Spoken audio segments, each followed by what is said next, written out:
একটা তুলির আঁচড় দিলাম, আকাশ হলো নীল। সুখের অসুখ নিলাম তোমার, চোখেতে ঝিলমিল।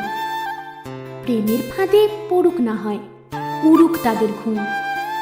কৃষ্ণচূড়ায় লাল হলো এই ভালোবাসার মরশুম।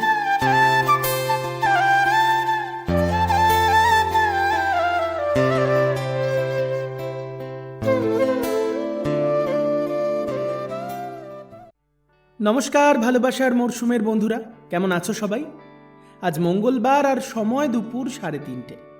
তার মানেই ভালোবাসার মরশুমে নতুন একটা ভালোবাসার গল্প চলে আসার সময় হয়ে গেছে। তাই অপেক্ষা করাবো না আজ বেশিক্ষণ, চটপট শুরু করব গল্প। তবে তার আগে ওই নিয়ম মাফিক কিছু কথা তো বলতেই হয়। ভালোবাসার মরশুমের নতুন আরও একটা ভূতের গল্পের চ্যানেল, না ঠিক ভূতের গল্প বলাটা বোধহয় একটু ভুল হবে, কারণ আজকাল আমরা এই চ্যানেলে ভূত, রহস্য, রোমাঞ্চ, এমনকি পৃথিবীর নানান প্রান্তে ঘটে যাওয়া নানান সত্য ঘটনা অবলম্বনে বিভিন্ন রকম গল্প নিয়ে এই চ্যানেলে হাজির থাকছি, তবে শুধুমাত্র শনিবার রাত্রি 10:30টায়। সেই চ্যানেলটা যদি এখনও সাবস্ক্রাইব না করা হয়ে থাকে তাহলে এই গল্পের ডেসক্রিপশন বক্সে লিংক দিয়ে রাখছি, সাবস্ক্রাইব করে নিতে ভুলে যাবেন না। সঙ্গে আমাদের সঙ্গে যদি সরাসরি যোগাযোগ করতে হয় তাহলে ভালোবাসার মরশুম অথবা ভালোবাসা আনলিমিটেড ফেসবুক এবং ইনস্টাগ্রাম আইডি ফলো করে রাখতে পারেন। চলুন আর কথা বলে আজকে একেবারে সময় নষ্ট করব না, সোজা চলে যাব গল্পে। আজকের গল্পের নাম তুমি আমারই। গল্পের লেখক এবং গল্প পাঠে রয়েছে আপনাদের বন্ধু অন্তরা, আর অন্যান্য চরিত্রে অন্তরার সঙ্গে যারা অভিনয় করেছে তাদের মধ্যে আমি আপনাদের বন্ধু প্রীতম তো আছি। সঙ্গে রয়েছে মিনহাজুল, অতনু, শুক্লা এবং মৌটুসি। তাহলে চলুন শুরু করা যাক আজকের গল্প তুমি আমারই।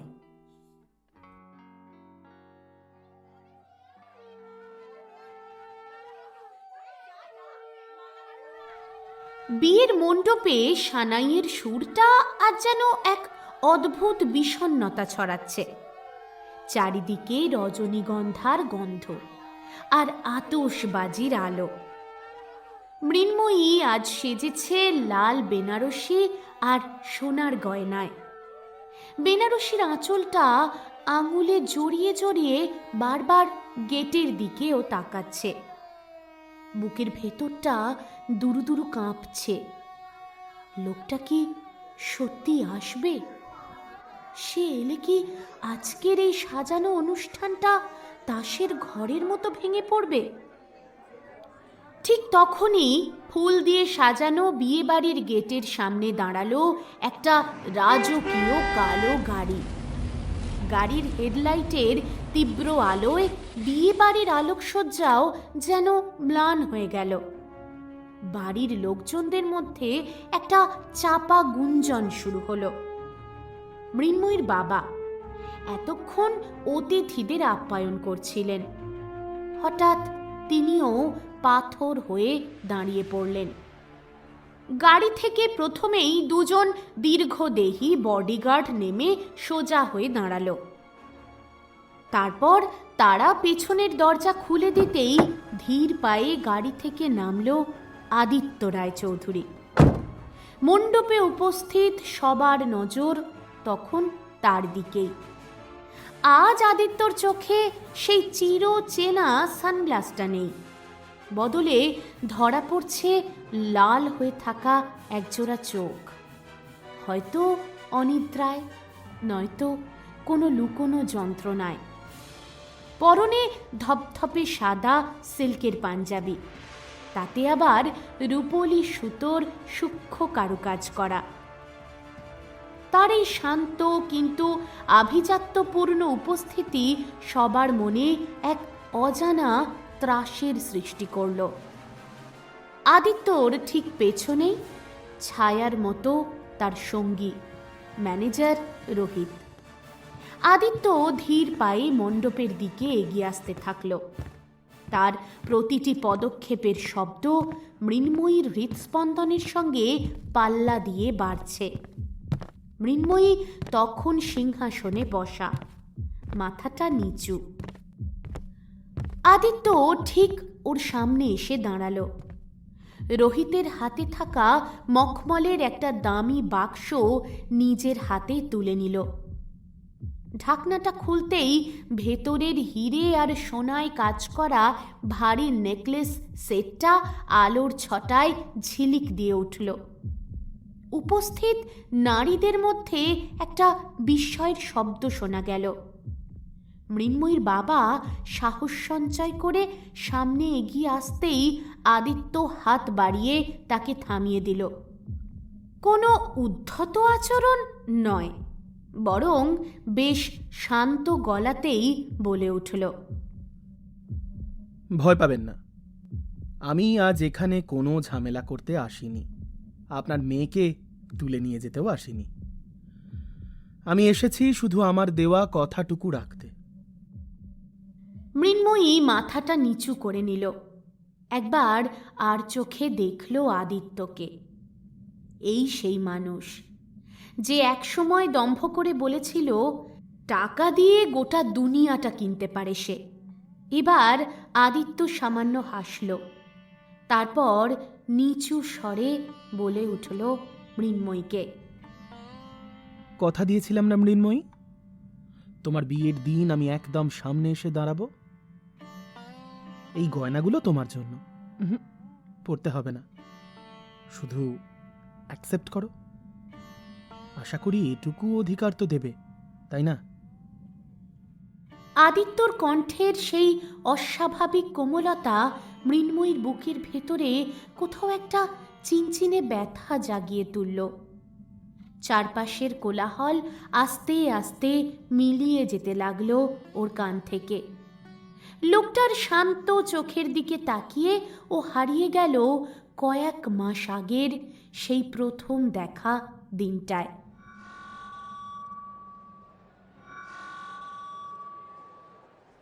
অডিটোরিয়ামের স্টেজটা ফুল আর আলোয় সাজানো, চারিদিকে ছাত্রছাত্রীদের উন্মাদনা।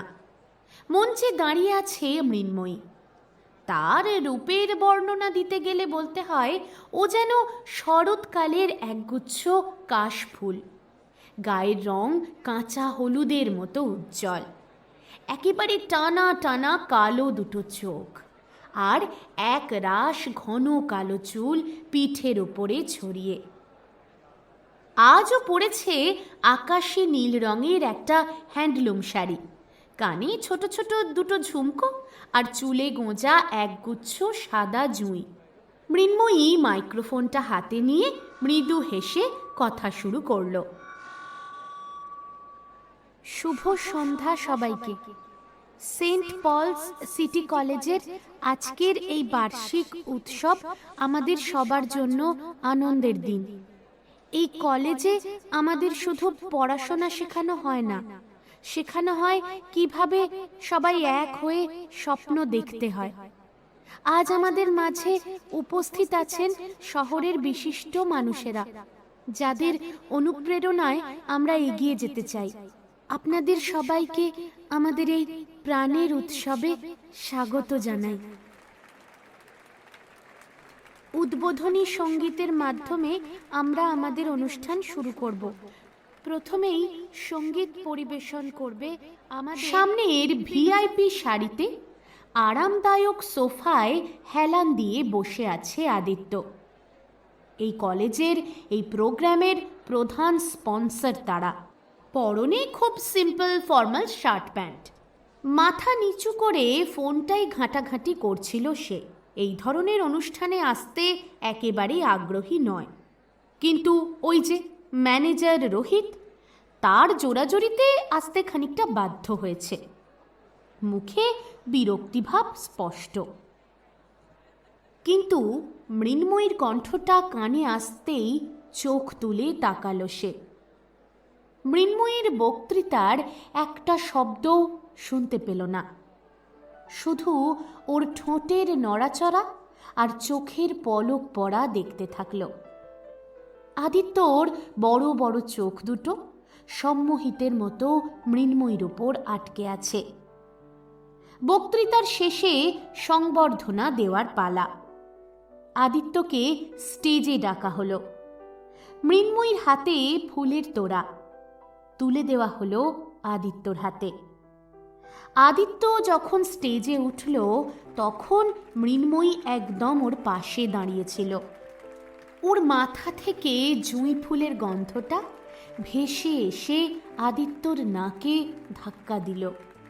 আদিত্যর হাতে ফুলের তোড়াটা তুলে দেওয়ার সময় মৃন্ময়ী চোখ তুলে একবার তাকালো।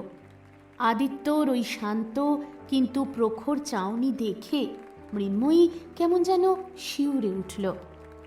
এক অদ্ভুত ভালো লাগা ওর ভেতরে কাজ করে গেল।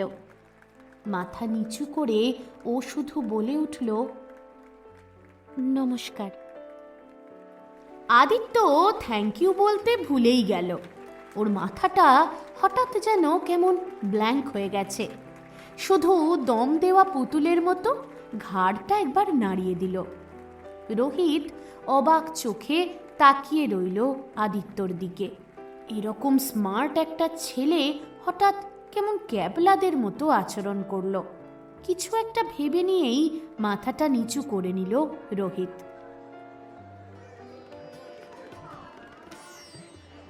মণ্ডপের কোলাহলের শব্দে আবারও বাস্তবে ফিরে এলো মৃন্ময়ী। আদিত্যর বড় বড় শান্ত চোখ দুটো আজও ঠিক সেইভাবেই স্থির হয়ে আছে মৃন্ময়ীর ওপর, ঠিক সেই প্রথম দিনের মতো। তবে সেই দিনের চোখে ছিল অদ্ভুত একটা নেশা, আর আজকের চোখে এক বুক বিষণ্ণতা। পুরোহিতের নির্দেশে একজন আত্মীয় এগিয়ে এসে মৃন্ময়ীর গলার মালাটা পরিয়ে দিতে গেল। তাড়াহুড়ো করতে গিয়ে মালার একটা অংশ মৃন্ময়ীর চুলের কাঁটায় আটকে গেল। টান লাগতেই মৃন্ময়ী মুখটা কুঁচকে ফেলে অস্ফুটে একটা শব্দ করে উঠল, ওহ আহ। মুহূর্তের মধ্যেই পাশেই দাঁড়িয়ে থাকা আদিত্যর শরীরটা টান টান হয়ে গেল। অবচেতনেই এক পা এগিয়ে এলো মণ্ডপের দিকে। তার হাত দুটো মুষ্টিবদ্ধ, তার চোখে মুখে এক অদ্ভুত অস্থিরতা, যেন মৃন্ময়ীর এই সামান্য ব্যথাটুকুও ওর সহ্য হলো না। আদিত্যর অবস্থা দেখে রোহিত এসে ওর কাঁধে হাত রাখল। বুকের ভেতরটা এক অজানা যন্ত্রণায় হাহাকার করে উঠল যেন। মনে মনে বলে উঠল আদিত্য, আমি থাকতে ও কষ্ট পাচ্ছে, আমি থাকতে ওর চোখে জল। কিন্তু পরক্ষণেই রূঢ় বাস্তবতা ওকে স্থির করে দিল। আজকে ও তো কেউ নয়। এই মেয়েটার ব্যথায় এগিয়ে যাওয়ার, ওর চুলের জট ছাড়িয়ে দেওয়ার বা ওকে আগলে রাখার কোনো অধিকার তো আর ওর নেই। আজকে ও কেবল এক আমন্ত্রিত দর্শক। আদিত্যর মনে হতে থাকে এতদিন ও যাকে নিজের প্রাণের চেয়েও বেশি যত্নে, ক্ষমতার দম্ভে আর প্রাচুর্যের পাহাড়ে আগলে রেখেছিল, আজ সে ওর নিয়ন্ত্রণের বাইরে চলে যাচ্ছে। এই যে অধিকার হারানোর যন্ত্রণা, এটা যেন মৃত্যুর চেয়েও বেশি যন্ত্রণাদায়ক। এই অসহ্য কষ্ট থেকেই আদিত্যর মন আবার ডুব দিল কয়েক মাস আগের সেই প্রথম দেখার স্মৃতিতে, যখন অডিটোরিয়াম থেকে ও নিজের বাড়িতে ফিরছিল। রাতের শহর, ল্যাম্পপোস্টের আলোগুলো গাড়ির কাঁচের ওপর দিয়ে দ্রুত সরে যাচ্ছে। গাড়ির ভেতরে এসির মৃদু গুঞ্জন। আদিত্য পেছনের সিটে হেলান দিয়ে বসে আছে। ওর চোখে তখনও স্টেজের সেই নীল শাড়ি পরা মেয়েটার রেশ। হঠাৎ নীরবতা ভেঙে বলে উঠল আদিত্য, রোহিত, মেয়েটার নাম মৃন্ময়ী চ্যাটার্জি। কি বললাম? মৃন্ময়ী চ্যাটার্জি। শুনতে পেয়েছিস? একটা কথা মাথায় রাখিস, হ্যাঁ, আমার লাইফে এই মেয়েটার প্রায়োরিটি আজ থেকে কিন্তু একদম টপে থাকবে। Is that clear? চমকে উঠে পিছন ফিরে তাকালো রোহিত, তারপর বলে উঠল, আদিত্য, তুই কি সিরিয়াস? একটা সাধারণ মেয়েকে দেখে তুই এভাবে রিয়াক্ট করছিস কেন? তোর লেভেলের কথাটা একবার ভাব। লেভেল। ও যখন স্টেজে দাঁড়িয়ে কথা বলছিল, কি মনে হচ্ছিল জানিস? আমি কোনো একটা পবিত্র মন্দিরে দাঁড়িয়ে আছি। ওর ওই কাঁচা হলুদের মতো গায়ের রং, যদি একটুও ধুলো লাগে না, আমার জাস্ট সহ্য হবে না। রোহিত, বুঝতে পারছিস কি বলতে চাইছি? দেখ আদিত্য, তুই বড় বিজনেসম্যান হতে পারিস, কিন্তু একটা মানুষের জীবন তুই এভাবে হুট করে নিজের করে নিতে পারিস না। ও তোকে চেনেও না। হ্যাঁ, সো হোয়াট? চেনে না চিনবে, কিন্তু তার আগে ওর সিকিউরিটি চাই। শোন ভালো করে, আজ থেকে ওর জন্য আমার ফার্স্ট অ্যান্ড ফাইনাল অর্ডার, মৃন্ময়ীর শরীরে যেন একটা আঁচড়ও না লাগে। হ্যাঁ, ও যেন কোনোদিন কোনো লাইনে দাঁড়িয়ে কষ্ট না পায়, ভিড়ের মধ্যে যেন ওকে কেউ ধাক্কা ধাক্কি না করে, আর ওই সুন্দর ফর্সা হাত দুটোতে যেন কোনো ধুলো না লাগে। বুঝলি? এটা কিভাবে সম্ভব? ও তো সাধারণ মেয়ে, বাসে অটোতে যাতায়াত করে, রাস্তায় ভিড় হবেই, ধাক্কাধাক্কিও হবে। তুই কি আকাশ থেকে দেবদূত নেওয়াবি নাকি ওর জন্য? আদিত্যর ঠোঁটে একটা রহস্যময় হাসি ফুটে উঠল। নিজের হাতের তালুতে আঙুল দিয়ে মৃন্ময়ীর নামটা কাল্পনিকভাবে লিখতে লিখতে ও বলে উঠল, দেবদূত? ধুর, ওসব দেবদূত টেবদূত কিছু নয় রে রোহিত। আমার টাকা আর আমার পাওয়ারের জোর দেখাবো। কাল সকাল থেকে ও যেখানে পা রাখবে, সেখানে থাকা সমস্ত বাধা আগে থেকে যেন পরিষ্কার হয়ে যায়। ও যেন বাসে উঠলে ওর জন্য সিট খালি থাকে। ও যদি অটো না পায়, তবে যেন ওর সামনে এসে অটো দাঁড়িয়ে যায়। ওর জীবনের সমস্ত স্ট্রাগল জাস্ট আমি ইরেজ করে দেব। আমার রাজ্যে ও রানী হয়ে থাকবে। বাট বাট বাট বাট একটা কন্ডিশন, ও কিন্তু এসব কিচ্ছু জানতে পারবে না, কারণ ওর কাছে রাজপ্রাসাদটা অদৃশ্য করে রাখবো আমি। আদিত্যর এই পাগলামি যে কতটা ভয়ঙ্কর হতে পারে রোহিত তা জানে। জানলার বাইরে তাকিয়ে ও বলে উঠল, তুই আসলে ওকে ভালোবাসতে চাইছিস না আদিত্য। তুই ওকে নিজের একটা দামি সম্পত্তির মতো আগলে রাখতে চাইছিস, কিন্তু মানুষের মন তো আর কনস্ট্রাকশন সাইট নয় যে তুই মনের মতো করে সাজিয়ে নিবি। আদিত্য কোনো উত্তর দিল না, কারণ সে তার রাজকুমারীর স্বপ্নে তখন ভাসছে।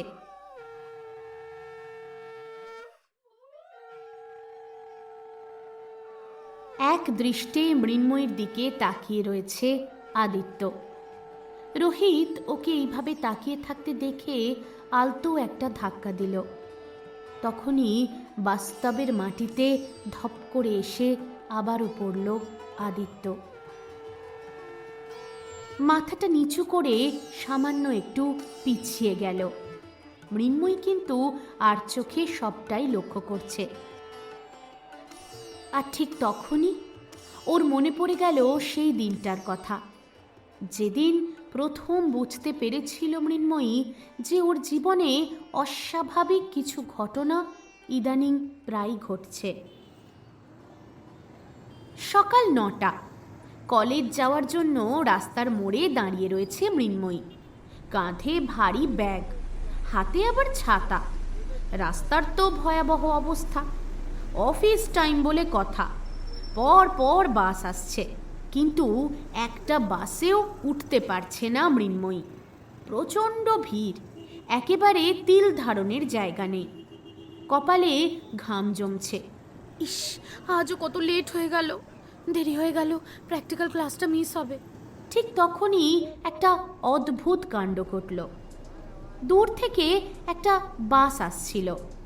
প্রচুর ভিড় দূর থেকেই বোঝা যাচ্ছে। কিন্তু বাসটা স্ট্যান্ডে আসার ঠিক কিছুটা আগেই হঠাৎ ব্রেক করে দাঁড়িয়ে গেল। বাস থেকে একে একে প্রায় 7-8 জন মাঝবয়সী লোক নেমে গেল।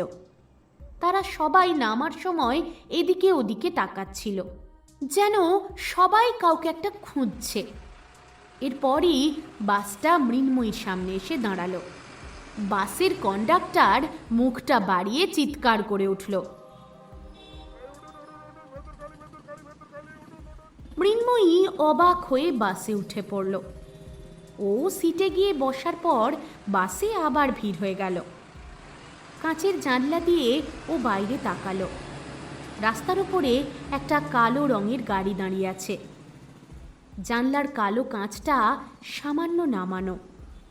মৃন্ময়ী দূর থেকে কিছুই দেখতে পেল না, জানতেও পারল না গাড়ির জানলার কাঁচের আড়াল থেকে দুটো তীক্ষ্ণ চোখ এক মনে মৃন্ময়ীর দিকে তাকিয়ে আছে। আদিত্য জানলার কাঁচটা পুরোপুরি তুলে দিল। এবার ও লক্ষ্য করল মৃন্ময়ী জানলার ধারে বসে আছে। হাওয়ায় ওর চুলগুলো উড়ে যাচ্ছে। আদিত্যর মুখটা প্রশান্তিতে ভরে উঠল। পাশে বসে থাকা রোহিত মাথা নিচু করে হাসছে। কিরে, কি হলো? হাসছিস কেন? না রে, ভাবছি একটা কলেজের বাসের সিট খালি করার জন্য তুই তোর কোম্পানির 8 জন এমপ্লয়িকে সাধারণ যাত্রী সাজিয়ে বাসে পাঠালি। তুই কি জানিস এটা করতে গিয়ে কত টাকা আর সময় নষ্ট হলো? টাকা টাকা আমার কাছে কাগজ ছাড়া জাস্ট কিচ্ছু নয়। আর শোন, জানবি কি করে? রাস্তায় তো সেভাবে বেরোস না, জাস্ট গাড়িতে যাতায়াত করে অভ্যস্ত। একবার বেরিয়ে দেখ রাস্তায় কি ভিড়। আর তাছাড়া ওই বাসের মধ্যে ভিড়ে উঠতে গিয়ে যদি পড়ে যেত, ওই ভিড়ের মধ্যে যদি কেউ ওকে ধাক্কা দিত, অসভ্যতা করত, কি করতাম আমি? শোন, আমি চাই ও প্রতিদিন আরাম করে, একেবারে রিল্যাক্স করে জানলার ধারে বসে হাওয়া খেতে খেতে কলেজ যাক। ওর জন্য বাস কেন, প্রয়োজনে আমি পুরো রাস্তাটা খালি করে দেব। কিন্তু আদিত্য, ও তোকে দেখেনি, ও ভাবছে এটা কোইন্সিডেন্স। তুই কি চাস না ও জানুক যে তুই ওর জন্যই এসব করছিস? কি বলেছিলাম না? একেবারেই নয়। ও জানলে হয়তো ভয় পাবে, নয়তো কোনোভাবে কৃতজ্ঞতা দেখাবে। আমি না ওর ওই কৃতজ্ঞতা চাই না রোহিত। আমি চাই ও জানুক ওর ভাগ্যটা খুব ভালো। ও জানতে পারে ওর জন্য পৃথিবীটা খুব সুন্দর। আমার শুধু একটাই লক্ষ্য, দুঃখ যেন ওর ধারে কাছে না ঘেঁষে।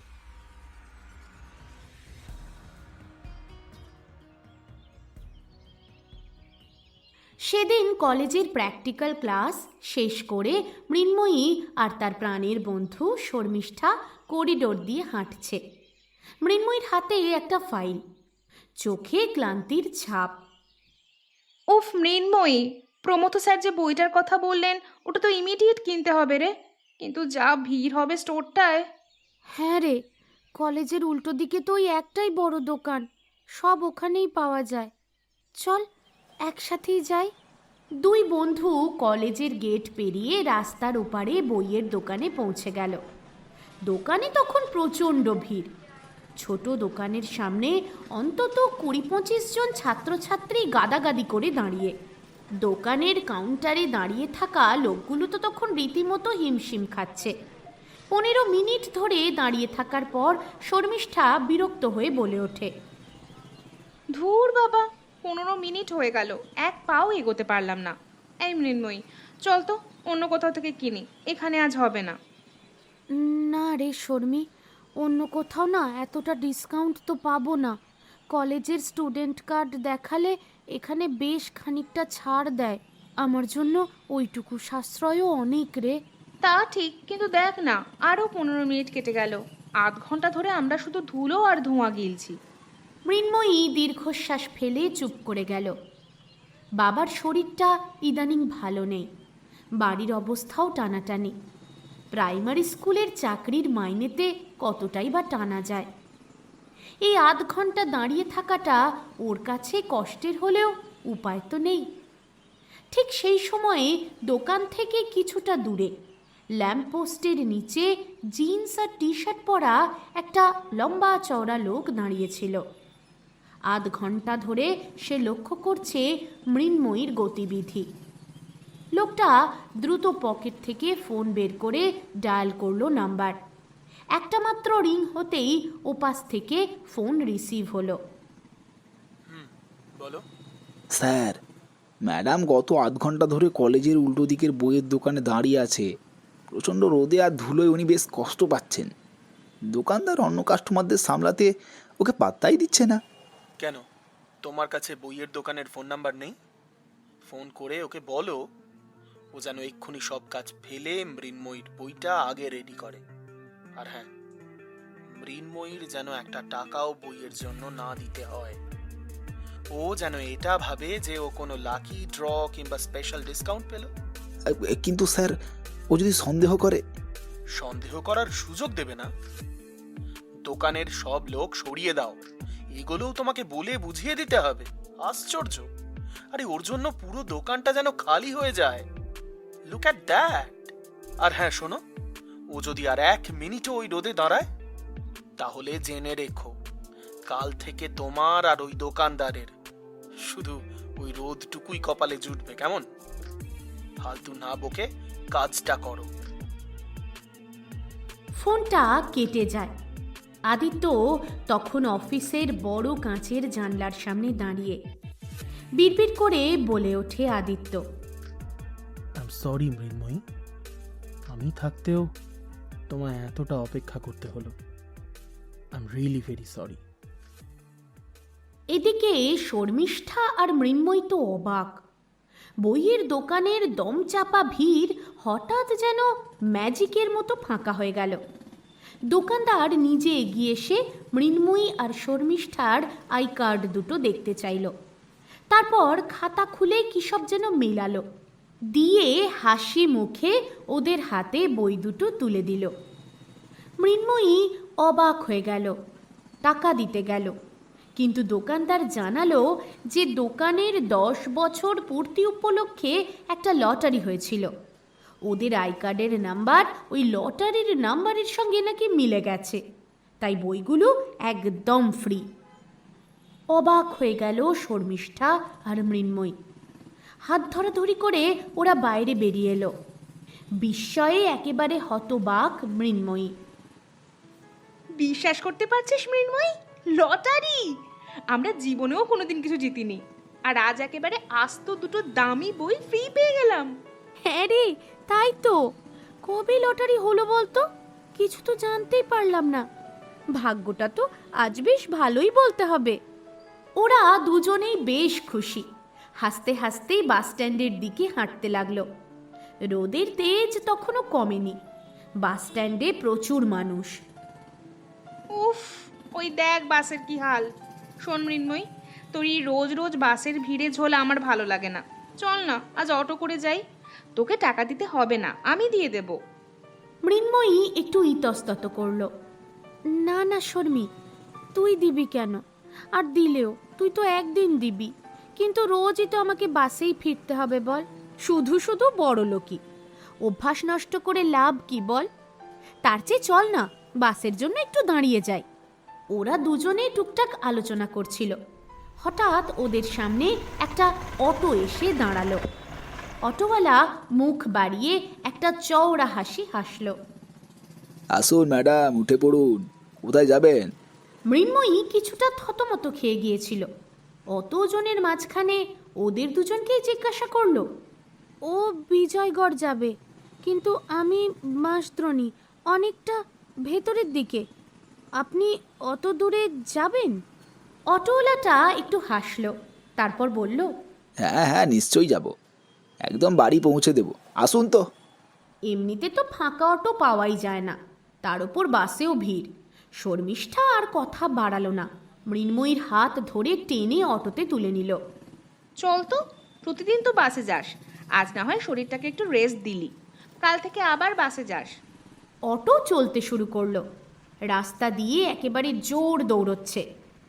কিছুক্ষণ চুপ থাকার পর মৃন্ময়ী হঠাৎ শর্মিষ্ঠার কানের কাছে মুখ নিয়ে ফিসফিস করে বলল, এই শর্মি, এই অটোওয়ালাটাকে তুই খেয়াল করেছিস? আমি কিন্তু কদিন ধরেই দেখছি লোকটা অটোর লাইন ছেড়ে কলেজের সামনে দাঁড়িয়ে থাকে। কি ব্যাপার বলতো? শর্মিষ্ঠা ভ্রু কুঁচকে ওর দিকে তাকালো। কই না তো, আমি তো দেখিনি। কত অটো তো দাঁড়িয়ে থাকে। ওহ, আসতে বল না রে, আমার জানি মনে হচ্ছে লোকটা আমাদের জন্যই দাঁড়িয়েছিল। কেমন যেন রহস্যময় ব্যাপারটা। তোর না সব কিছুতেই বেশি চিন্তা। অত দামি বই লটারিতে পেলি, এখন আরাম করে বাড়ি যাচ্ছিস, সেটা এনজয় কর। ভুলভাল ভাবছিস খালি। মৃন্ময়ী আর কথা বাড়ালো না। এমনিতেই শর্মিষ্ঠা যা চিৎকার করে কথাগুলো বলেছে, অটোওয়ালার কানে সবটাই বোধহয় গেছে। মৃন্ময়ী অটোর বাইরের দিকে তাকালো। মনটা কেমন যেন কু গাইছে। লোকটা একটু অদ্ভুত মনে হচ্ছে ওর, কেমন যেন অটোওয়ালাদের মতো নয়। কেটে গেল বেশ কিছুদিন। মৃন্ময়ীর 3rd ইয়ার। ক্লাসের চাপ আগের চেয়ে কম থাকলেও মৃন্ময়ী রোজ নিয়ম করে কলেজ যায়। আসলে ওর বাড়ির পরিবেশটা বড্ড মন খারাপ করা। মা চলে গেছে বেশ কিছুদিন, বাবাও বাড়িতে থাকে না। সারাদিন একা একা ভালো লাগে না, তাই প্রতিদিনও কলেজ চলে আসে। মৃন্ময়ীদের অভাবের সংসার, কিন্তু এই সংসারে শান্তির কোনো অভাব ছিল না। ওর রূপের থেকেও বড় হলো ওর শান্ত স্বভাব। নিজের পড়াশোনা চালানোর জন্য ছোট থেকেই ও অনেকগুলো টিউশন পড়ায়। পাড়াতেও ও সবার খুব প্রিয়। কিন্তু ওর এই শান্তিপূর্ণ জীবনে ইদানিং অদ্ভুত একটা অস্বস্তি দানা বাঁধছে। মৃন্ময়ী একা একা কলেজের করিডোর দিয়ে হাঁটতে হাঁটতে ভাবছিল, সব কিছুই কেমন যেন পাল্টে যাচ্ছে। লটারিতে বই পাচ্ছে, কখনো বা খাতা পেন এইসব। ইদানিং বাসে কেমন যেন ভিড় কমে যাচ্ছে। আর ওই অটোটা, লোকটা কি আর কোনো প্যাসেঞ্জার পায় না? রোজ ঠিক ওদের ক্লাসের পরে কলেজের গেটে দাঁড়িয়ে থাকে। আর মাঝে মাঝেই দেখতে পায় একটা কালো গাড়ি, কুচকুচে কালো একটা দামি গাড়ি মাঝে মাঝেই কলেজের গেটে দাঁড়িয়ে থাকে। কখনো আবার মৃন্ময়ীর পাশ দিয়ে খুব ধীর গতিতে চলে যায়। মৃন্ময়ী খেয়াল করেছে কাঁচের ওপার থেকে কেউ যেন ওকে লক্ষ্য করে। কেমন যেন ছায়ার মতো সবাই ওকে অনুসরণ করছে। এক অজানা আতঙ্ক আর অস্বস্তি ওকে ঘিরে ধরে ইদানিং। ঠিক সেই সময়েই পিছন থেকে এসে ওর কাঁধে হাত দেয় শর্মিষ্ঠা। কি রে, কোন স্বপ্নে ভাসছিস? ডাকছি তোকে কতক্ষণ ধরে। মৃন্ময়ী চমকে ওঠে। কই না তো, কি আবার ভাববো? বল না, কি বলবি বল। ওকে আপাদ মস্তক ভালো করে দেখে নেয় শর্মিষ্ঠা, তারপর বলে, কি হয়েছে বলতো তোর? আজকাল কেমন যেন অন্যমনস্ক থাকিস। ফিস ফিস করে ওর কানের কাছে গিয়ে বলে মৃন্ময়ী, শর্মি, আমার না খুব অস্বস্তি হচ্ছে রে। তুই লক্ষ্য করেছিস ওই ওই কালো গাড়িটা আজকেও না গেটের পাশে দাঁড়িয়েছিল? আর আর ওই অটোওয়ালাটা, লোকটা না সারাদিন ওখানেই বসে থাকে। কেন বলতো? শর্মিষ্ঠা হাসে, তারপর মজা করে বলে, আরে তোর রূপের যা জৌলুস, হয়তো ওই অটোওয়ালা তোর প্রেমে পড়েছে। চল না, আজ এক কাজ করি, অটোতে না উঠে একটু হেঁটে মোড় পর্যন্ত যাই, দেখি তো লোকটা কি করে। মৃন্ময়ী শুধু মাথাটা নেড়ে হ্যাঁ বলে। শর্মিষ্ঠার কথায় রাজি তো হলো, কিন্তু এরপরে কি হবে কিছুই জানে না। ওরা কিছুটা হেঁটে এগোতে থাকলো কলেজ গেট থেকে। বারবার আর চোখে পিছনে তাকাচ্ছে মৃন্ময়ী। অটোটা আসছে কি না একটু খেয়াল করলো। হ্যাঁ, কিছুক্ষণের মধ্যেই অটোওয়ালা একটা চওড়া হাসি নিয়ে ওদের পিছনে এসে দাঁড়ালো। তারপর চেঁচিয়ে বলে উঠল, ও দিদিমণি, আপনারা আজ হাঁটছেন কেন? আরে আসুন, উঠে পড়ুন। মৃন্ময়ী আজকে একদম নরম হলো না, একটু কড়া গলায় বলল, না দাদা, আমরা আজ হেঁটেই যাব, আমাদের অটো লাগবে না। মৃন্ময়ীর কথাটা যেন অটোওয়ালাটা খুব একটা পাত্তাই দিল না, বলে উঠল, সে কি কথা, এতখানি রাস্তা রোদ মাথা দিয়ে যাবেন? রাস্তা ভালো নয় দিদিমণি। আরে আপনারা অটোতে বসুন, আমি কোনো পয়সা নেব না আজ, এমনিতেই খালিই যাচ্ছি। হঠাৎ পাশ থেকে শর্মিষ্ঠা ফোড়ন কেটে বসল। দাদা, আপনার কি আর কোনো কাজ নেই? আমাদের কলেজের গেটে রোজ আপনাকে দেখি, সওয়ারি না তুলে আমাদের জন্য অপেক্ষা করেন কেন?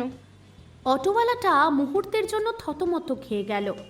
এই প্রশ্ন যেন ওর সিলেবাসের বাইরে থেকে এসেছে। না মানে এই রাস্তায় অন্য সওয়ারি পাওয়া যায় না তো, তাই আপনাদেরই ভরসায় থাকি। আপনারা উঠলে আমার একটা নিশ্চিত ট্রিপ হয়ে যায়।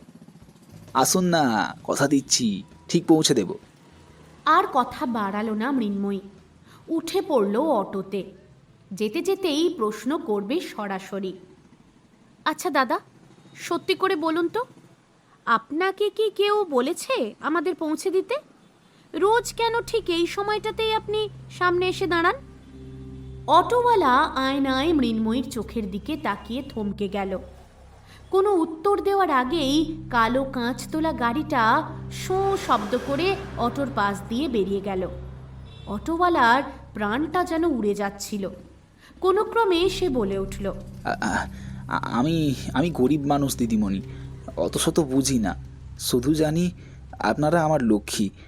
আপনারা অটোতে বসলে আমার দিন ভালো যায়। আর কোনো কথা জিজ্ঞেস করবেন না প্লিজ। সন্দেহটা এবার যেন পোক্ত হলো।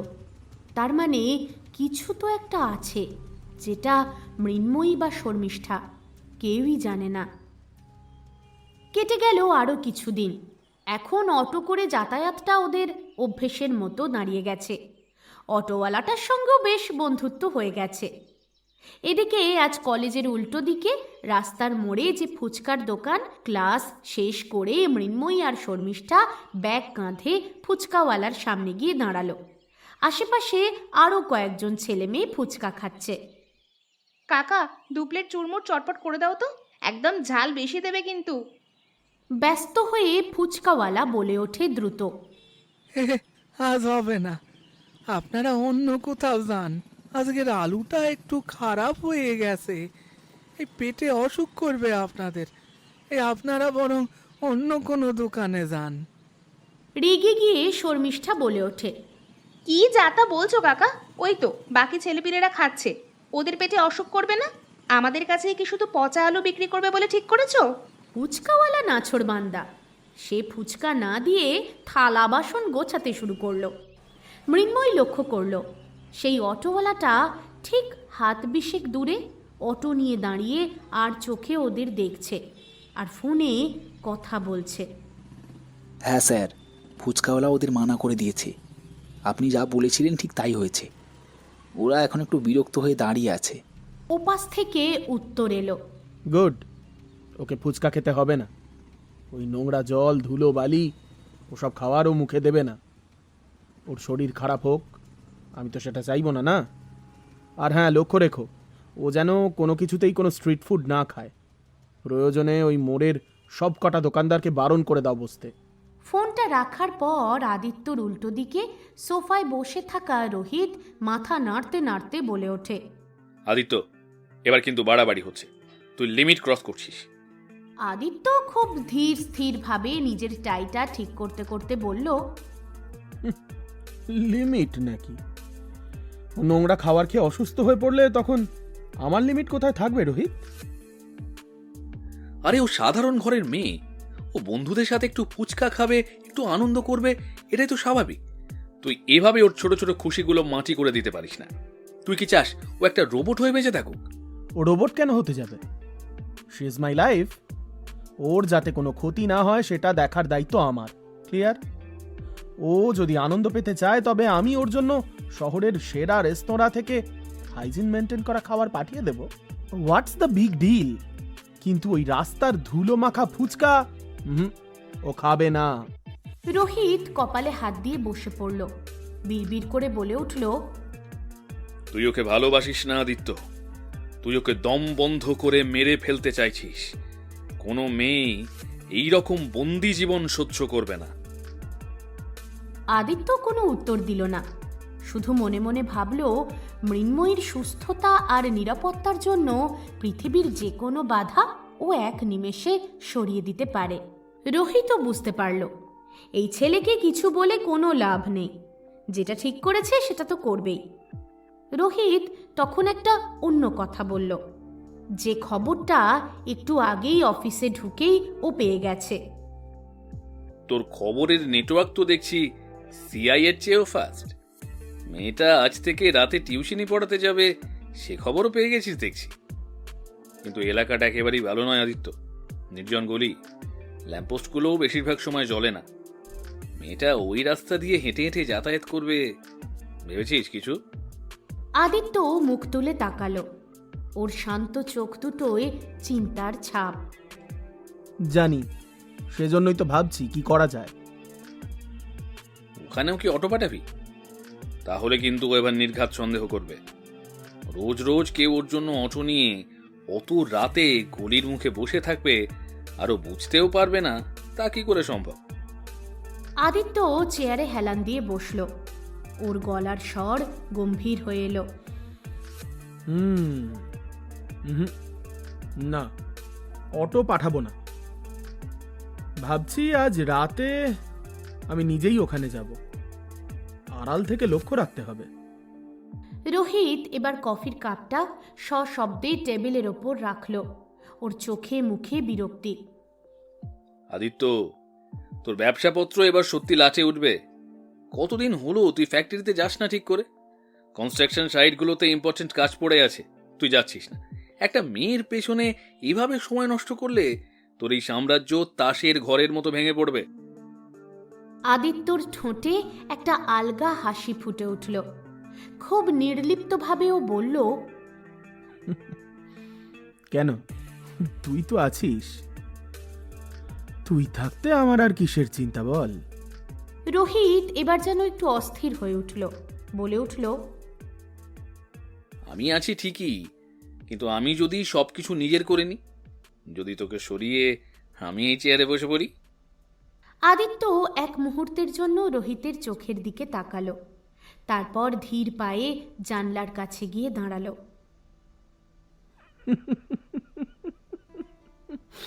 Nice joke. তুই চেষ্টা করেও পারবি না রোহিত, তুই পারবি না।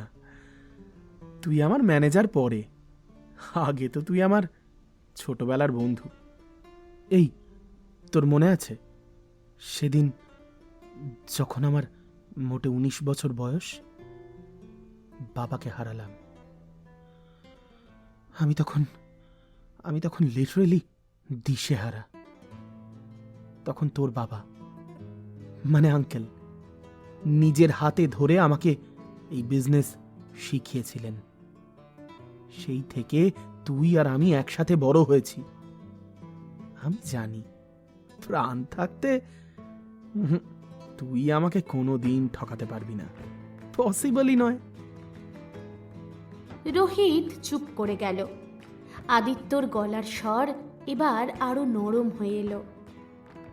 তোর হাতেই তো আমার সব কিছু সঁপে দেওয়া আছে রোহিত। তুই চাইলে আজই আমি ভিখারি হয়ে যেতে পারি, কিন্তু জানিস তো, আমি খুব ভালো করেই জানি তোর শেষ নিঃশ্বাস পর্যন্ত তুই সেটা হতে দিবি না। তুই আমাকে ততটাই বিশ্বাস করিস যতটা আমি তোকে করি। টিউশনি শেষ করে গলি থেকে বেরোতেই আকাশটা যেন মাটিতে ভেঙে পড়ল। শীতের রাতে এমন মেঘের ডাক মৃন্ময়ী তো কল্পনাও করতে পারেনি। ব্যাগে ছাতাও নেই, দ্রুত হাঁটতে শুরু করলো, কিন্তু মেঘের গর্জন শুনে বুকটা কেঁপে উঠছে। হঠাৎই কোনো পূর্বাভাস ছাড়া ঝেঁপে বৃষ্টি নামল। আশেপাশে মাথা গোঁজার কোনো শেড নেই, গলিটাও খুব একটা ভালো নয়। মৃন্ময়ী নিজের ওড়নাটা মাথায় চেপে কোনো মতে নিজের ব্যাগটা বুকের কাছে ধরে দৌড় দিল। কিছুটা যেতেই হঠাৎ একটা তীব্র হেডলাইটের আলো ওর চোখ ধাঁধিয়ে দিল। থমকে দাঁড়িয়ে পড়ল। দেখল সেই পরিচিত কালো গাড়িটা রাস্তার মাঝখানে দাঁড়িয়ে আলো জ্বালানো নেভানো করছে। মৃন্ময়ীর মনে এক অজানা আতঙ্ক। ওই গাড়ির পাশ দিয়েই তো ওকে যেতে হবে। বৃষ্টির তোড়ে ওর চারপাশটা ঝাপসা হয়ে আসছে। দ্রুত ও গাড়ির পাশ দিয়ে বেরিয়ে যাওয়ার চেষ্টা করলো। ঠিক তখনই ঘটল একটা অভাবনীয় ঘটনা। গাড়ির পিছনের দরজাটা আচমকা খুলে গেল।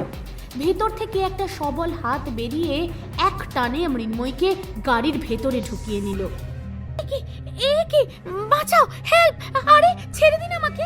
গাড়ির ভেতরে ঢুকেই চিৎকার করে উঠল মৃন্ময়ী। দরজা ততক্ষণে লক হয়ে গেছে। গাড়ি চলতে শুরু করেছে।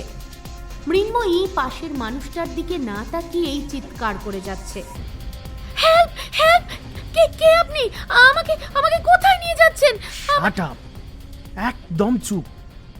কখন থেকে ষাঁড়ের মতো চিৎকার করে যাচ্ছ? আরে বাবা, তোমাকে দেখে তো শান্তশিষ্ট ভাবতাম, এ তো দেখছি গলার মারাত্মক জ্বর। মৃন্ময়ী চমকে চুপ করে গেল। পাশে বসা মানুষটা একটা বড় দামি টাওয়াল বের করে সজোরে মৃন্ময়ীর মাথাটা মুছতে শুরু করে দিয়েছে। তার হাত দুটো যেমন শক্ত, তেমনই তাতে একটা অদ্ভুত অধিকার বোধ। অজ্ঞাত পরিচয় লোকটা গজগজ করতে করতে বলেই যাচ্ছে, ইস, কি অবস্থা করেছে, ভিজে একেবারে কাদা হয়ে গেছে। কি দরকার ছিল এই পচা গলিতে পড়াতে আসার? আর তোমার বাবার কি কোনো হুঁশ নেই নাকি? জানে এই জায়গাটা ভালো নয়, তাও একা একা ছেড়ে দিল। আশ্চর্য, পড়াশোনা করছো, কলেজে যাবে, বাড়িতে ফিরবে, তা না আবার এসব এদিক ওদিক পড়াতে যাওয়া। এসব করার কি আছে? হ্যাঁ, যত সব। আর আমার হয়েছে যত চিন্তা, নিজের রাজ্যের কাজকর্ম ফেলে শুধু তোমাকে পাহারা দিয়ে বেড়াও। কি আশ্চর্য না? বিস্ময়ের চরম সীমায় পৌঁছে গেছে মৃন্ময়ী। ওর মুখটা হাঁ হয়ে গেছে। কি হচ্ছে সব? বৃষ্টির জলে ঝাপসা হয়ে আসা চোখে ও এবার ভালো করে তাকালো পাশের মানুষটার দিকে। এ তো সেই লোকটা ওদের কলেজের স্পেশাল গেস্ট হয়ে এসেছিল। বড় বড় শান্ত চোখ, দামি পারফিউমের গন্ধ, আর সেই অদ্ভুত ব্যক্তিত্ব। আদিত্য রায় চৌধুরী, আপনি আমাকে এভাবে গাড়িতে তুললেন কেন? আর আপনি আমাকে চেনেন কি করে? আমার বাবার কথা কেন বলছেন? চিনি কি করে সেটা বড় কথা নয়।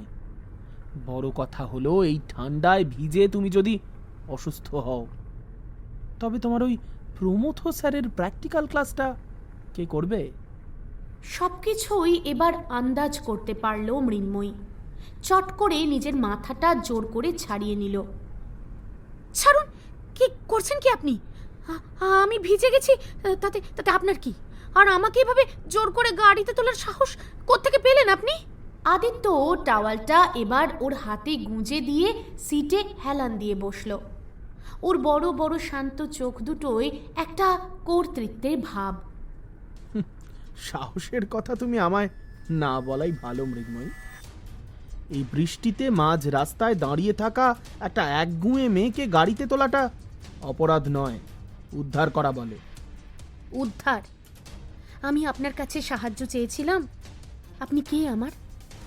আপনাকে তো আমি চিনি না ঠিক করে। তুমি আমায় না চিনলেও আমি তোমাকে খুব ভালো করেই চিনি। Saint Paul's City College topper, বাবা প্রবীর ব্যানার্জি প্রাইমারি স্কুলের টিচার, পাড়ার লাইব্রেরিতে প্রত্যেকদিন বিকেলে যাতায়াত রয়েছে। বাসের ভিড় সহ্য করতে পারে না, আবার টিউশনি না পড়িয়েও থাকতে পারে না। কি ঠিক বললাম তো? মৃন্ময়ী এবার শিউরে ওঠে। ওর শরীরটা ভয়ে সিঁটিয়ে যায়। একটু দূরে সরে গিয়ে দরজার হাতলটাও চেপে ধরে। আপনি এসব জানলেন কি করে? আপনি কি আমার পিছু নিচ্ছেন? আপনি কি আমার উপর নজর রাখছেন? আদিত্য কফির কাপটা এগিয়ে দিল মৃন্ময়ীর দিকে, তারপর বলল, কি বললে? নজর রাখা? এক্কেবারে না। কথাটা নেগেটিভ শোনালো মৃন্ময়ী। আমি শুধু খেয়াল রাখি, ঠিক যেমন আজ রেখেছিলাম বলেই এই ঠান্ডায় তোমাকে নিউমোনিয়া হওয়ার হাত থেকে বাঁচাতে পারলাম। নাও, টেক ইট, কফিটা ধরো। আরে এটা তো রীতিমতো পাগলামি। কোনো সুস্থ মানুষ কি অচেনা একটা মেয়ের সময়ের হিসেব রাখে? আপনি কি আমাকে স্টক করছেন? স্টকিং? No way. না মৃন্ময়ী, ওটা অভদ্রতা। আমি তোমাকে একটা অদৃশ্য গ্লাসের আড়ালে আগলে রেখেছি বলতে পারো। হ্যাঁ, তোমার বাসের সিট খালি থাকা থেকে শুরু করে লটারিতে বই পাওয়া, সবটাই ছিল আমার ইশারা, কারণ আমি চাই না তোমার সামান্যতম কোনো কষ্ট হোক। মৃন্ময়ী বিস্ফারিত চোখে তাকিয়ে থাকে। ওর মাথা ততক্ষণে কাজ করা বন্ধ করে দিয়েছে। অস্ফুটেও বলে ওঠে, তার মানে লটারি, অটোওয়ালা সব আপনি করিয়েছেন? আপনি কি বলছেন এসব? একবারও কি আপনার মনে হচ্ছে না যে এটা অপরাধ? আপনি মানসিকভাবে সুস্থ তো? বলতেই পারো, হয়তো অসুস্থ, কিন্তু মৃন্ময়ী, আমি তোমাকে আমার সাম্রাজ্যের রানী বানিয়ে রাখতে চাই। আর তাই, ছাড়ো, বাদ দাও সব কথা। এ নাও, আগে কফিটা খাও। আর এই বৃষ্টিতে এটাই একমাত্র ওষুধ। মৃন্ময়ী কফির কাপটা হাত দিয়ে সরিয়ে দেয়। আপনি একেবারেই স্বাভাবিক নন, অসুস্থ। আপনি যেভাবে আমার জীবনটা নিয়ন্ত্রণ করতে চাইছেন, এটা তো স্বাভাবিক মানুষের লক্ষণই নয়। আপনি তো সাইকোর মতো আচরণ করছেন। আদিত্যর ঠোঁটে একটা রহস্যময় হাসি ফুটে উঠল। শান্তভাবে বলল,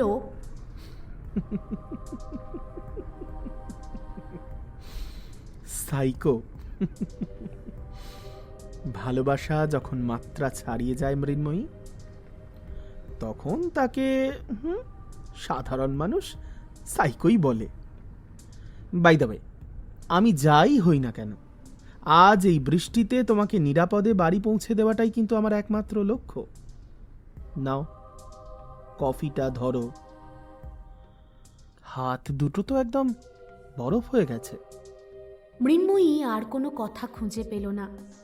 আদিত্যর ওই জেদ আর অদ্ভুত যত্নের সামনে নিজেকে খুব অসহায় বোধ করল। কফির কাপটা হাতে ধরে বসে রইল। গাড়ির জানলার বাইরে বৃষ্টি আর অন্ধকার সমান তালে পাল্লা দিচ্ছে। আদিত্য ওর দিকে এক দৃষ্টে তাকিয়ে আছে। সেই চোখে অদ্ভুত একটা দহন। কাপটা নামিয়ে রাখছো কেন মৃন্ময়ী? শেষ করো। গরম কফিটা তোমার শরীরে যাওয়া খুব দরকার। এই শরীরটা শুধু তোমার একার নয়, এটার ভালো মন্দের দায়িত্ব এখন থেকে আমারও। মৃন্ময়ী কোনো উত্তর দিল না। আদিত্যর এই শীতল অধিকার বোধ ওকে আষ্টে পৃষ্ঠে জড়িয়ে ধরছে। ও শুধু ভাবছিল, এই মানুষটা যে বৃত্ত তৈরি করেছে, সেখান থেকে পালানোর কোনো পথ কি ওর জানা আছে? গাড়িটা মৃন্ময়ীদের গলির মোড়ে এসে থামল। আদিত্য দরজা খোলার আগে একবার শুধু বলে উঠল, কাল থেকে টিউশনি শেষ হলে ওই অটোটা ঠিক এইখানেই থাকবে, ওটাতে করেই ফিরবে। আমার অবাধ্য হওয়ার চেষ্টা একদম করবে না, তাতে কিন্তু তোমার বাবার দুশ্চিন্তাই বাড়বে।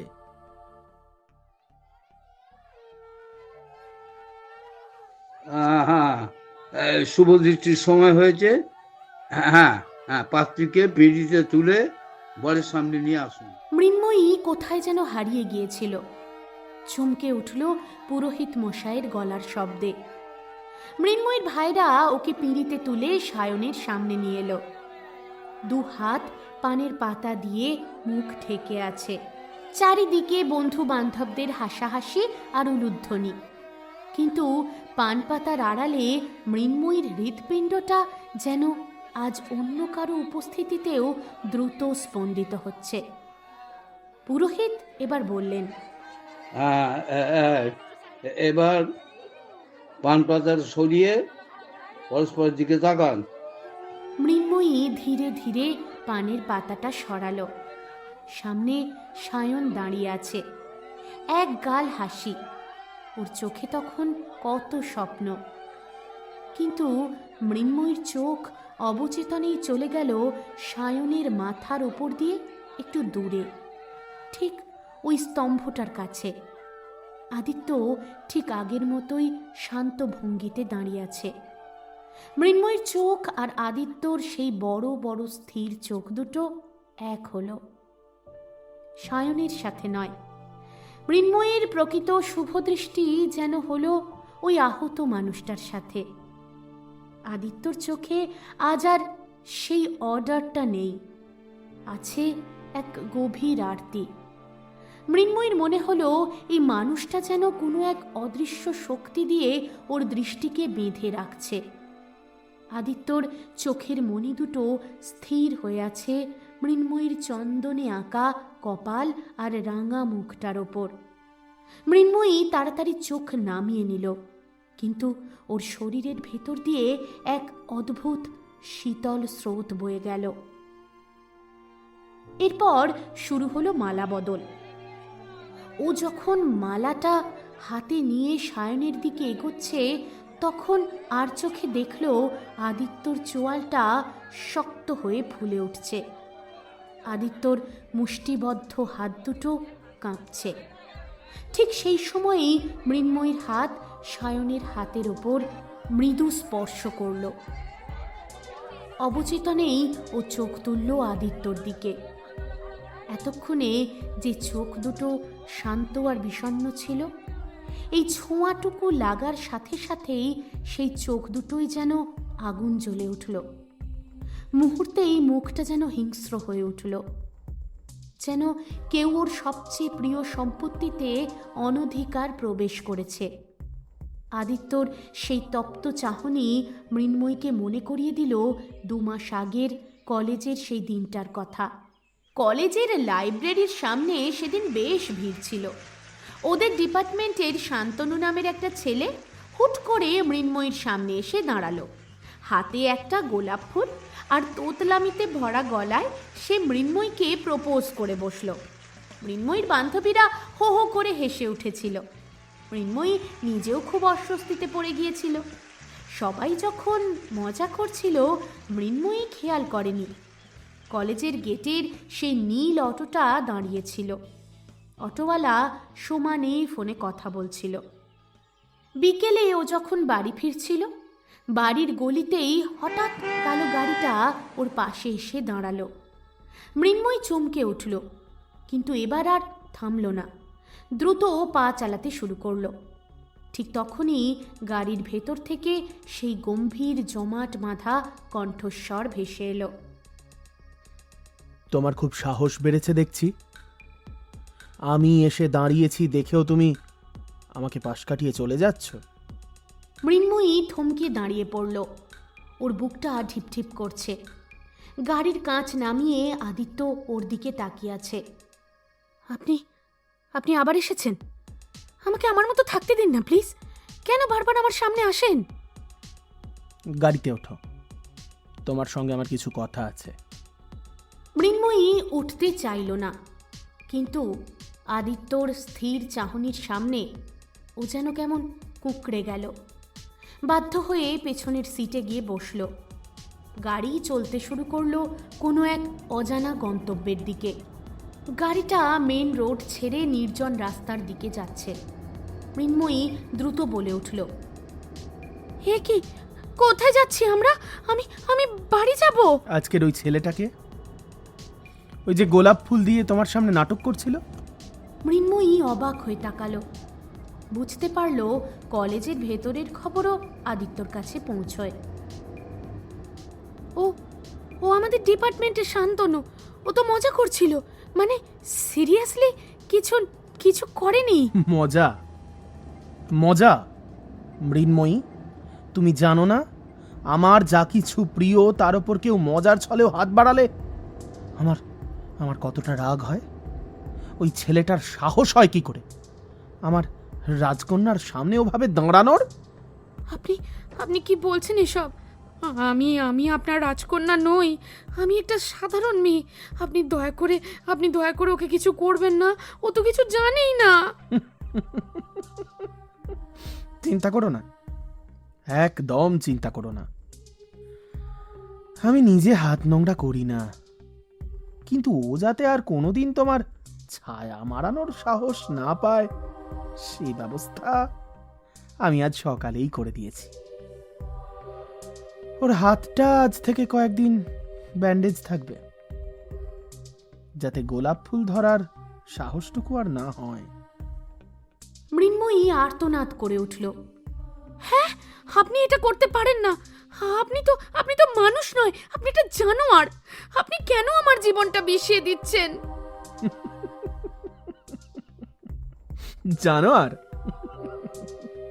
রাইট, হতেই পারি, কিন্তু তোমার প্রতিটা স্টেপ আমার নজরে থাকবে মৃন্ময়ী। ওই ছেলেটা তো সামান্য একটা পাথর ছিল, রাস্তা থেকে সরিয়ে দিলাম, কিন্তু মনে রেখো তোমার জীবনে আমি ছাড়া অন্য কোনো পুরুষের ছায়া যেন আর কোনোদিন না পড়ে। পড়লে তার পরিণাম খুব ভয়ঙ্কর হবে। মৃন্ময়ীর চোখে জল এসে গেল। এই গাড়ি এখন দাঁড়াবে না, বুঝতে পারল। এ কোন মানুষের পাল্লায় পড়ল ও? এমন ক্ষুধার্ত জেদি শিকারীর জালে আটকে পড়বে ভাবতেই তো পারেনি। গাড়িটা শহর ছাড়িয়ে গঙ্গার ধারের একটা নির্জন কিন্তু বিলাসবহুল রেস্তোরাঁর সামনে এসে দাঁড়ালো। রেস্তোরাঁটা অদ্ভুতভাবে একদম ফাঁকা, কোনো গেস্ট নেই। মৃন্ময়ী বুঝতে পারল আদিত্যর ইশারায় এখানে সব কিছু খালি করে দেওয়া হয়েছে। আদিত্য দরজা খুলে নামল, তারপর মৃন্ময়ীর দিকে তাকিয়ে ইশারা করল। মৃন্ময়ী গাড়ি থেকে নামল না, চুপ করে বসে রইল। আদিত্য জোর করে ওর হাত ধরে গাড়ি থেকে বের করে আনলো, তারপর টানতে টানতে নিয়ে গেল ভেতরে। বসো, তোমার ফেভারিট বিরিয়ানি আর ফিরনি অর্ডার করেছি। আমি জানি তুমি আজ দুপুরে কলেজে ঠিকমতো খাওনি। আপনি কি ভাবেন নিজেকে? আপনি কি আমার গার্জেন? আমি খাবো না, আমি কিছুতেই খাবো না। আপনি কে ঠিক করার আমি কি খাবো না খাবো? আপনার পয়সায় আমি কিচ্ছু খাবো না। খুব বাড়াবাড়ি করছো মৃন্ময়ী। আমি তোমাকে ভালোবেসে খাওয়াতে নিয়ে এসেছি, আর তুমি আমাকে অপমান করছো। তুমি জানো তোমার ওই শান্তনু নামের বন্ধুটার সঙ্গে আজ ঠিক কি হয়েছে? তুমি যদি এখন শান্ত হয়ে না বসো, তাহলে কাল সকালে তোমার বাবার প্রাইমারি স্কুলের চাকরিটা থাকবে না। ওটাই তো তোমাদের একমাত্র ভরসা, তাই না? আপনি আপনি আমার বাবাকে এর মধ্যে টানছেন কেন? বাবা তো নিরপরাধ। কারণ তুমি আমার কথা শুনছো না, একদম শুনছো না, জানো? তাই জন্যই তো বাধ্য হয়ে এসব করতে হচ্ছে। আসলে আসলে কি বলো তো, আমি তো তোমাকে আগলে রাখতে চাই, কিন্তু তুমি জেদ দেখাচ্ছ। মনে রেখো মৃন্ময়ী, আদিত্য রায়চৌধুরী কাউকে অনুরোধ করে না, সে শুধু অর্ডার দেয়, অর্ডার। এখন চুপচাপ বসে খাবারটা শেষ করো। নিজে খাবে নাকি আমি খাইয়ে দেব? প্রচণ্ড ভয় পেয়ে গেল মৃন্ময়ী। দ্রুত ও খাবারটা খেতে শুরু করলো। ঠিক তখনই আদিত্যর ম্যানেজার রোহিত ওখানে উপস্থিত হলো। আদিত্য, অনেকটা দেরি হয়ে যাচ্ছে, ক্লায়েন্টরা কিন্তু আর বেশিক্ষণ অপেক্ষা করবে না। একটা খুব গুরুত্বপূর্ণ মিটিং আছে তোর, অফিসের সবাই তোর জন্য বসে। মুহূর্তেই আদিত্যর রাগী মুখটা বদলে গেল, একেবারে শান্ত হয়ে গেল ও। ধীরে ধীরে এগিয়ে এসে টিস্যু পেপার বের করে অতি যত্নে মৃন্ময়ীর চোখের জলটা মুছে দিল। কি অনেক রাগ হয়েছে তো? আচ্ছা, শান্ত হও। আজ আমার একটু দরকারি কাজ পড়ে গেল, তাই থাকতে পারলাম না। তুমি লক্ষ্মী মেয়ের মতো খেয়ে নিয়ে বাড়ি চলে যাও, কেমন?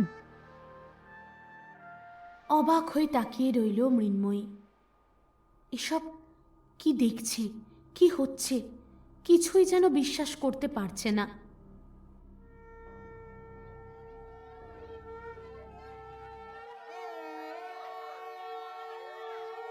বিয়ের মণ্ডপ এখন শঙ্খধ্বনি আর উলুধ্বনিতে মুখরিত। মালা বদল আর শুভদৃষ্টির সেই আবেশ কাটিয়ে মৃন্ময়ী এখন বিয়ের পিঁড়িতে সায়নের পাশাপাশি বসেছে। পুরোহিত মশাই যজ্ঞের কুশ আর ঘৃতাহুতি দিচ্ছেন। আগুনের লেলিহান শিখাটা যখনই দাউ দাউ করে জ্বলে উঠছে, মৃন্ময়ীর মনে হচ্ছে সেই আগুনের তেজ ওর সারা শরীরে ছড়িয়ে পড়ছে।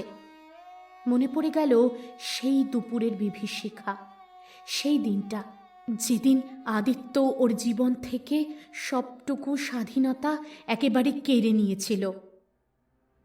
ঘটনাটা ঘটেছিল কলেজের অ্যানুয়াল ফাংশনের দিন। মৃন্ময়ী একটা রবীন্দ্রসঙ্গীত গেয়েছিল। কলেজে সবাই ওর প্রশংসা করছিল। ফাংশন শেষ হওয়ার পর মৃন্ময়ী যখন করিডর দিয়ে নামছিল, তখনই ইউনিয়ন রুমে প্রচণ্ড চিৎকার চেঁচামেচি। ভিতরে উঁকি দিতেই মৃন্ময়ী রক্তহীন হয়ে যায়। দেখে ক্লাসের সবথেকে মেধাবী আর শান্ত ছেলে আকাশ ভাঙা গিটারটা বুকে চেপে ধরে দাঁড়িয়ে আছে। কানাঘুষো শুনতে পায়। কেউ একটা যেন এসে ওকে মারধর করে ওর গিটারটা ভেঙে দিয়েছে। ওর অপরাধ, ও মৃন্ময়ীর সঙ্গে ডুয়েট গান গেয়েছিল। আকাশের চোখে অদ্ভুত একটা ঘৃণা দেখেছিল নিজের জন্য মৃন্ময়ী। মাথাটা হেঁট হয়ে গিয়েছিল ওর। শান্ত সহজ সরল মেয়েটা প্রচণ্ড রেগে গিয়েছিল মানুষটার ওপর। প্রতিনিয়ত ওর জীবনটা অতিষ্ঠ করে দিচ্ছে এই লোকটা। সেদিন প্রচণ্ড রাগে বাড়ি ফিরছিল মৃন্ময়ী, আর আশ্চর্যজনকভাবে সবটাই যেন বুঝতে পেরেছিল লোকটা। ওর বাড়ির পথেই চুপচাপ দাঁড়িয়েছিল সে। সরাসরি ওর সামনে গিয়ে আজ দাঁড়ালো, সরাসরি ওর সামনে রুখে দাঁড়ালো মৃন্ময়ী। আপনি আর কত নিচে নামবেন? কলেজের লোক পাঠিয়ে এসব কি করেছেন আপনি? আপনার জন্য আমার রাস্তায় বেরোনো দায় হয়েছে। কলেজে কারোর সামনে আমি মুখ দেখাতে পাচ্ছি না। আমি আজই থানায় যাব, আপনার নামে ডায়েরি করব। আপনি কি মনে করেন টাকার জোরে সবার জীবন কিনে নেবেন? আদিত্যর ঠোঁটে সেই পৈশাচিক হাসিটা ফিরে এলো। ধীর পায়ে ও মৃন্ময়ীর একদম কাছে এসে দাঁড়ালো। থানা, পুলিশ, ওরা তো আমার বাড়ির দোরগোড়ায় দাঁড়িয়ে ডিউটি করে। মৃন্ময়ী, তুমি কি জানো, কাল বিকেলে তোমার বাবার স্কুলের সেই পুরনো লাইব্রেরি ঘরে আগুন লেগে যেতে পারে। আর তোমার বাবা তো আবার খুব বই পাগল মানুষ, তাই না? তাই তো। আগুন নেভাতে গিয়ে ওনার যদি কোনো বিপদ হয়, আমি কিন্তু নিজেকে ক্ষমা করতে পারবো না, এই বলে রাখছি এখনই। মৃন্ময়ী স্তম্ভিত হয়ে গিয়েছিল। বুঝতে পেরেছিল আদিত্যর ক্ষমতা কতখানি। এই মানুষটার জন্য ওর জীবনটা ছাড়খাড় হয়ে যাচ্ছে। মৃন্ময়ী, কি বলছিলাম জানো, তুমি না ওইসব ডুয়েট গাওয়া ছেড়ে দাও। এবার থেকে একা গাইবে, ঠিক আছে? কারণ কি বলো তো, আজকে তো শুধুমাত্র গিটারটা ভেঙেছে। কে জানে, পরের দিন হয়তো আকাশের কোনো একটা বড় রকম অ্যাক্সিডেন্ট হয়ে গেলে কি করবে তখন? মৃন্ময়ীর মুখটা একেবারে ফ্যাকাশে হয়ে গেল। ও ছুট দিল নিজের বাড়ির দিকে। না, আর কোনোভাবেই এখানে দাঁড়িয়ে থাকতে পারছে না। আর বেশিক্ষণ দাঁড়িয়ে থাকলে ও হয়তো জ্ঞান হারাবে। আচ্ছা, কন্যাদান কে করবেন এগিয়ে আসুন, সম্প্রদানের সময় হয়ে গেছে। প্রবীরবাবু ধীরে ধীরে এগিয়ে এলেন। মেয়েকে তিনি প্রাণের চেয়েও বেশি ভালোবাসেন। তাকে আজ অন্যের হাতে তুলে দিতে হবে ভাবতেই চোখের কোণটা ভিজে এলো। এরপর সায়নের প্রসারিত হাতের ওপর তিনি যখন মৃন্ময়ীর ডান হাতটা রাখলেন, ঠিক সেই মুহূর্তেই প্রবীরবাবুরও চোখ চলে গেল দূরে স্তম্ভের পাশে দাঁড়িয়ে থাকা আদিত্যর দিকে। আদিত্যর চোখ দুটোর দিকে তাকাতেই প্রবীরবাবুর বুকের ভেতরটা আজ আবার কেঁপে উঠল। সেই একই চাউনি, সেই একই অধিকার বোধ। মুহূর্তের জন্য প্রবীরবাবুর মন চলে গেল সেই অভিশপ্ত সন্ধ্যের ঘটনায়, যেদিন ঘন ঘন কলিং বেলের শব্দে ছুটে গিয়ে দরজা খুলেছিলেন আর চমকে গিয়েছিলেন মেয়ের বিধ্বস্ত রূপ দেখে। মৃন্ময়ীর ফর্সা মুখটা তখন ফ্যাকাশে হয়ে গিয়েছিল। প্রবীরবাবু আতঙ্কিত হয়ে বলে উঠেছিলেন, মুনমুন, এ কি অবস্থা তোর? মুখটা এমন দেখাচ্ছে কেন? কোনো বিপদ হয়েছিল রাস্তায়? মৃন্ময়ী কোনো উত্তর দিতে পারল না। সজোরে বাবাকে জড়িয়ে ধরে ডুকরে কেঁদে উঠল। ওর কান্না থামছিলই না। প্রবীরবাবু ওকে ভেতরে নিয়ে এসে সোফায় বসালেন, ভালো করে ওকে দেখতে লাগলেন। কলেজে কিছু হয়েছে? কেউ কি তোকে অপমান করেছে মা? রাস্তায় কেউ অসভ্যতামি করেছে? বাবা, ওই লোকটা, ওই যে আমাদের কলেজে গেস্ট হয়ে এসেছিল না, আদিত্য রায়চৌধুরী, ও আমাকে সব সময় খুব জোর করে বাবা।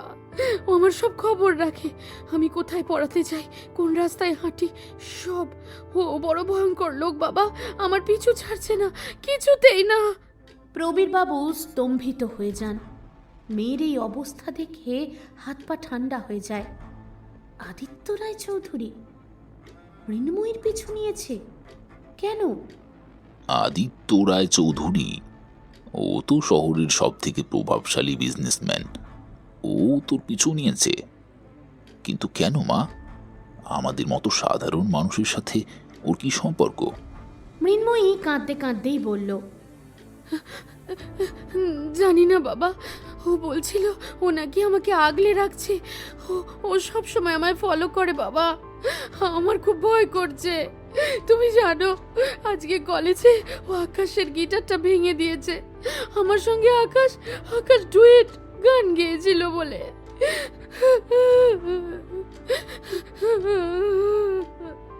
শান্ত হ মা, শান্ত হ। আমি তো আছি, সবটা খুলে বলতো ওই ছেলেটা ঠিক কি বলেছে তোকে? মৃন্ময়ী কোনো ক্রমে বাবাকে বলল, বাবা ও মানুষ নয়। ও বলছিল তোমার স্কুলের লাইব্রেরিতে নাকি কালকে আগুন লেগে যাবে। ও জানে তুমি বিকেলে লাইব্রেরিতে থাকবে। ও হাসতে হাসতে বলছিল তুমিও যদি বই বাঁচাতে গিয়ে পড়ে যাও, ও বাবা, ও কি সত্যি আগুন লাগিয়ে দেবে বাবা। প্রবীরবাবু চমকে উঠলেন। এসব কি বলেছে লোকটা? আমার ওপর ওনার কিসের রাগ মুনমুন? আমি তো ওনার কোনো ক্ষতি করিনি। তোমার ওপর নয় বাবা, ওর সব রাগ আমার ওপর। কারণ আমি ওর কথা শুনিনি, ওকে ভয় পাইনি বলে ওর ইগোতে লেগেছে। না বাবা, থানায় যাওয়া যাবে না। থানায় যদি যাই তোমার ক্ষতি করে দেবে ও। আমি কাল থেকে আর কলেজ যাব না বাবা। তুমি আর কোথাও বেরিও না, তুমি আর কোথাও যেও না বাবা।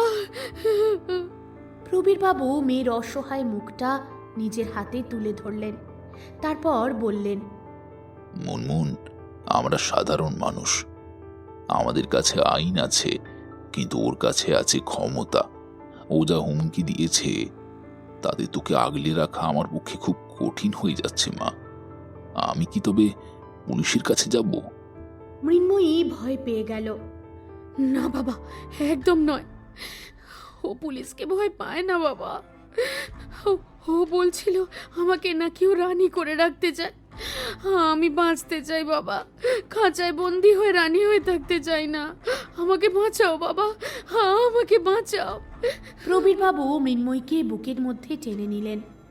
বাবার বুকের ওপর মুখ রেখে মৃন্ময়ী কেঁদে উঠল। প্রবীরবাবু একবার ঈশ্বরকে ডাকলেন। বুঝতে পারছিলেন লড়াইটা অসম। একদিকে ওনার মধ্যবিত্ত আদর্শ, আর অন্যদিকে এক বিত্তশালী নেকড়ের লালসা। সেদিন রাতেই তিনি ঠিক করেছিলেন যেমন করেই হোক মৃন্ময়ীকে এই শহর থেকে, এই লোকটার নজর থেকে দূরে সরাতে হবে। কিন্তু তিনি তো জানতেন না আদিত্যর নজর কোনো সীমা না মানে না।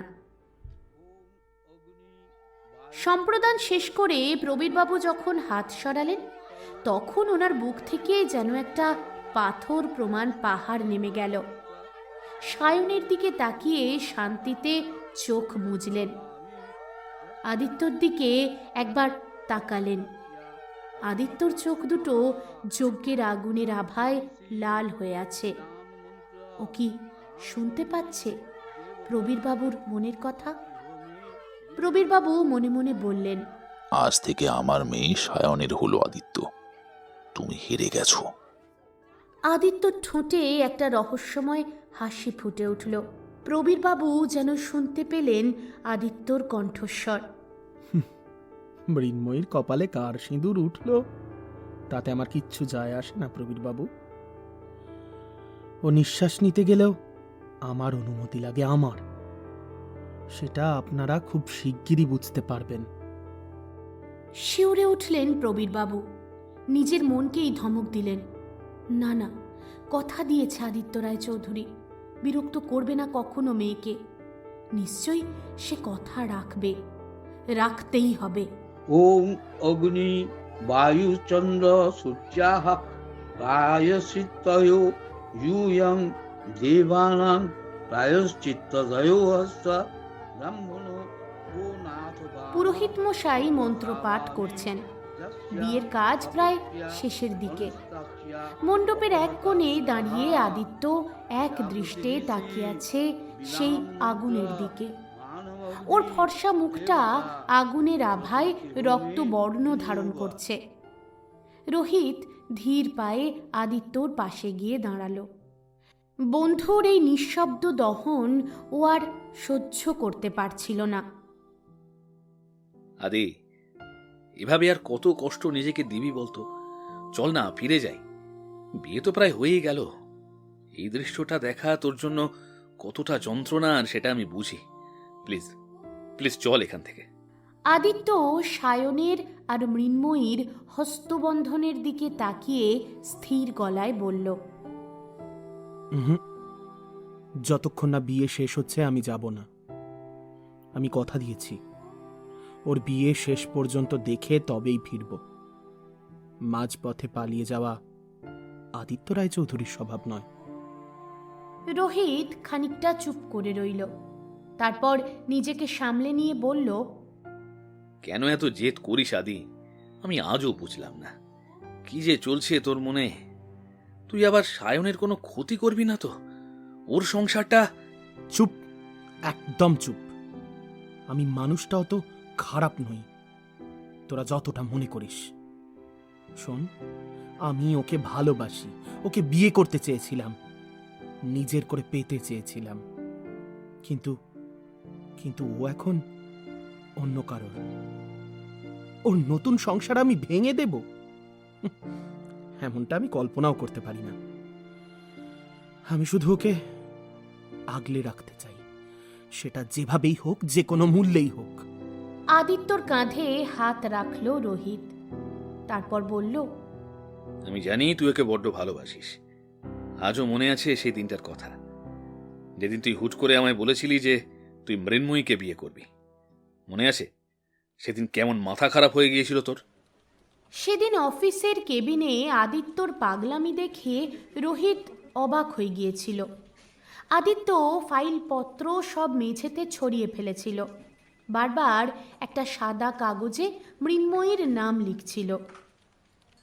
Rohit, Rohit, Rohit, I just can't wait anymore. আমি আজই মৃন্ময়ীর বাবাকে জানাবো আমি মৃন্ময়ীকে বিয়ে করব। তুই পাগল হয়েছিস আদি?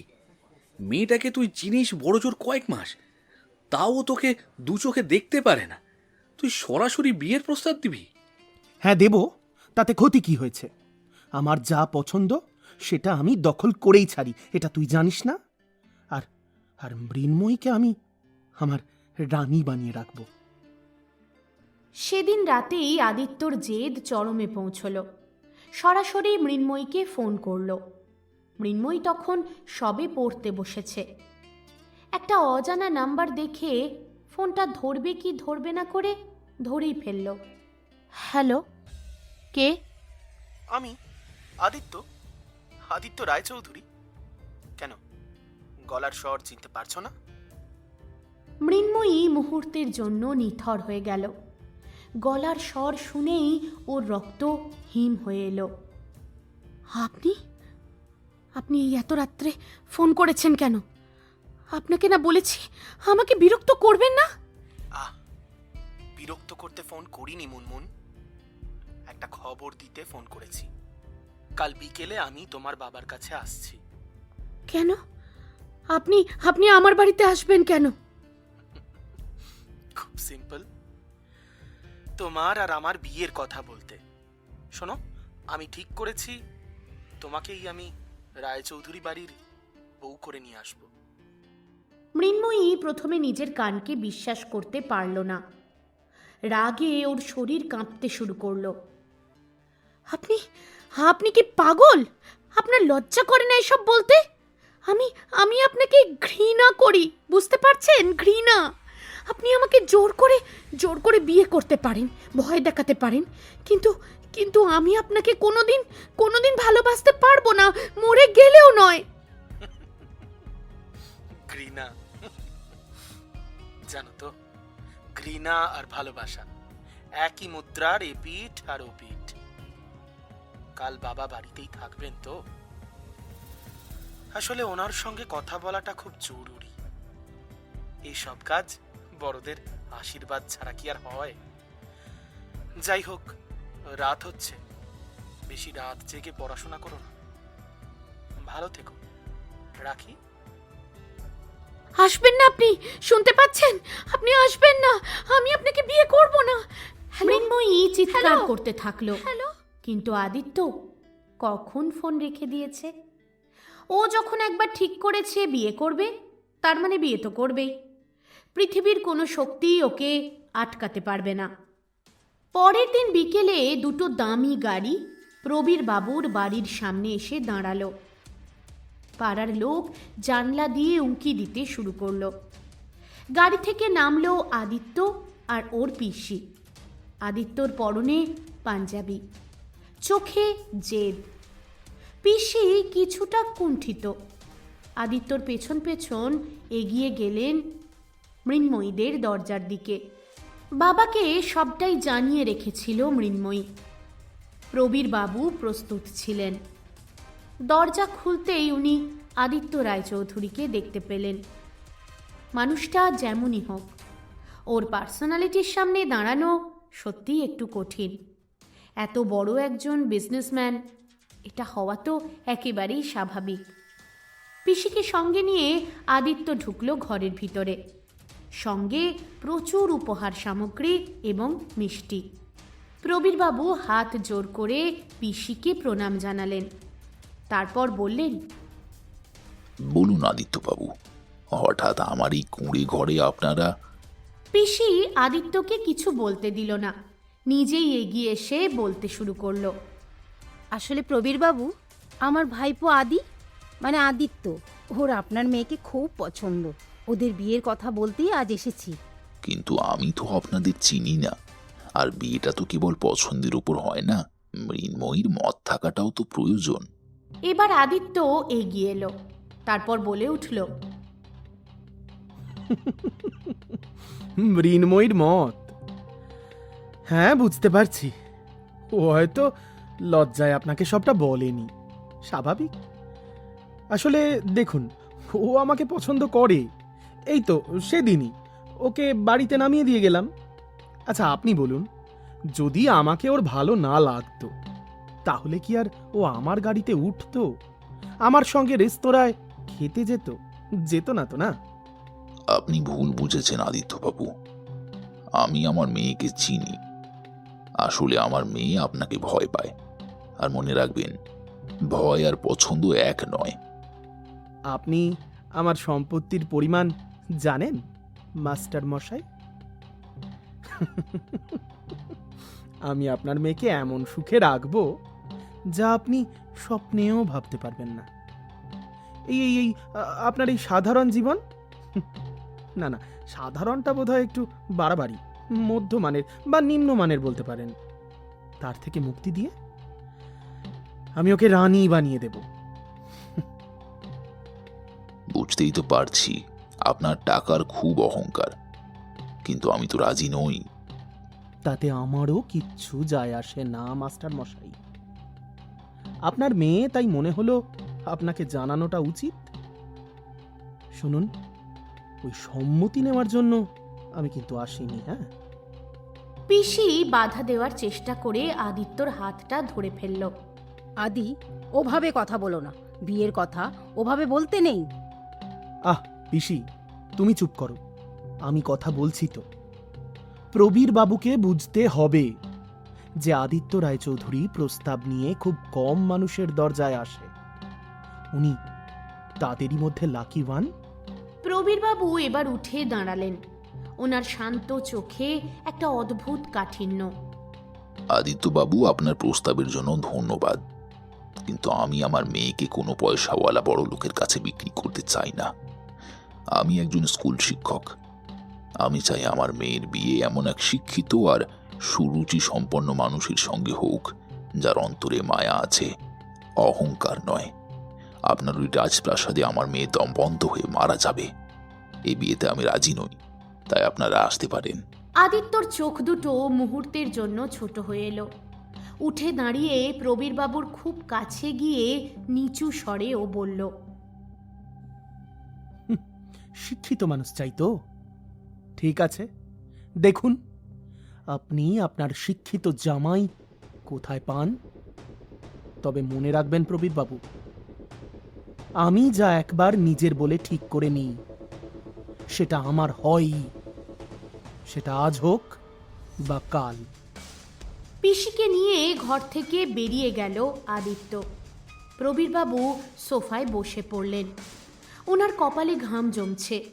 মৃন্ময়ী এগিয়ে এসে বাবার পাশে বসে বাবার হাত দুটো চেপে ধরল। আদিত্য সেদিন প্রবীরবাবুর বাড়ি থেকে বেরিয়ে যাওয়ার পর প্রবীরবাবু আর এক মুহূর্তের জন্য স্থির থাকতে পারেননি। তিনি বুঝতে পেরেছিলেন এই মানুষটার জেদ কোনো সীমা মানবে না। তিনি দ্রুত সিদ্ধান্ত নিলেন, মৃন্ময়ীর বিয়ে দিতেই হবে, যত দ্রুত সম্ভব। ওনার বাল্যবন্ধু সুদীপের একমাত্র ছেলে সায়নের কথা মনে পড়ল। পেশায় উকিল, অত্যন্ত ভদ্র আর মার্জিত ছেলে। সুদীপও মৃন্ময়ীকে খুব পছন্দ করে। প্রবীরবাবু তড়িঘড়ি বিয়ের কথা পাকা করে ফেললেন। কিন্তু আদিত্যের সেই হুমকির কথা ঘুণাক্ষরেও সুদীপকে জানালেন না। ওনার ভয় হলো, যদি আদিত্যর ক্ষমতা আর পাগলামির কথা শুনে সুদীপ পিছিয়ে যায়, ছেলের সঙ্গে মৃন্ময়ীর বিয়েটা না দেয়, মৃন্ময়ীকে বাঁচানোর যে আর কোনো পথই তাহলে থাকবে না। মৃন্ময়ীর বাইরে বেরোনো বন্ধ হয়ে গেল।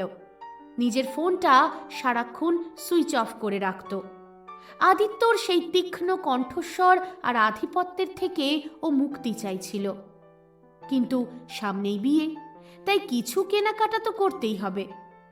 সেদিন কয়েকজন আত্মীয়ের সাথে একটা বড় শপিং মলে গিয়েছিল মৃন্ময়ী। কসমেটিক্সের দোকান থেকে বেরিয়ে জুয়েলারি শোরুমে ঢুকতেই যাবে, ঠিক তখনই নাকে এলো অদ্ভুত মিষ্টি একটা নেশা ধরানো গন্ধ।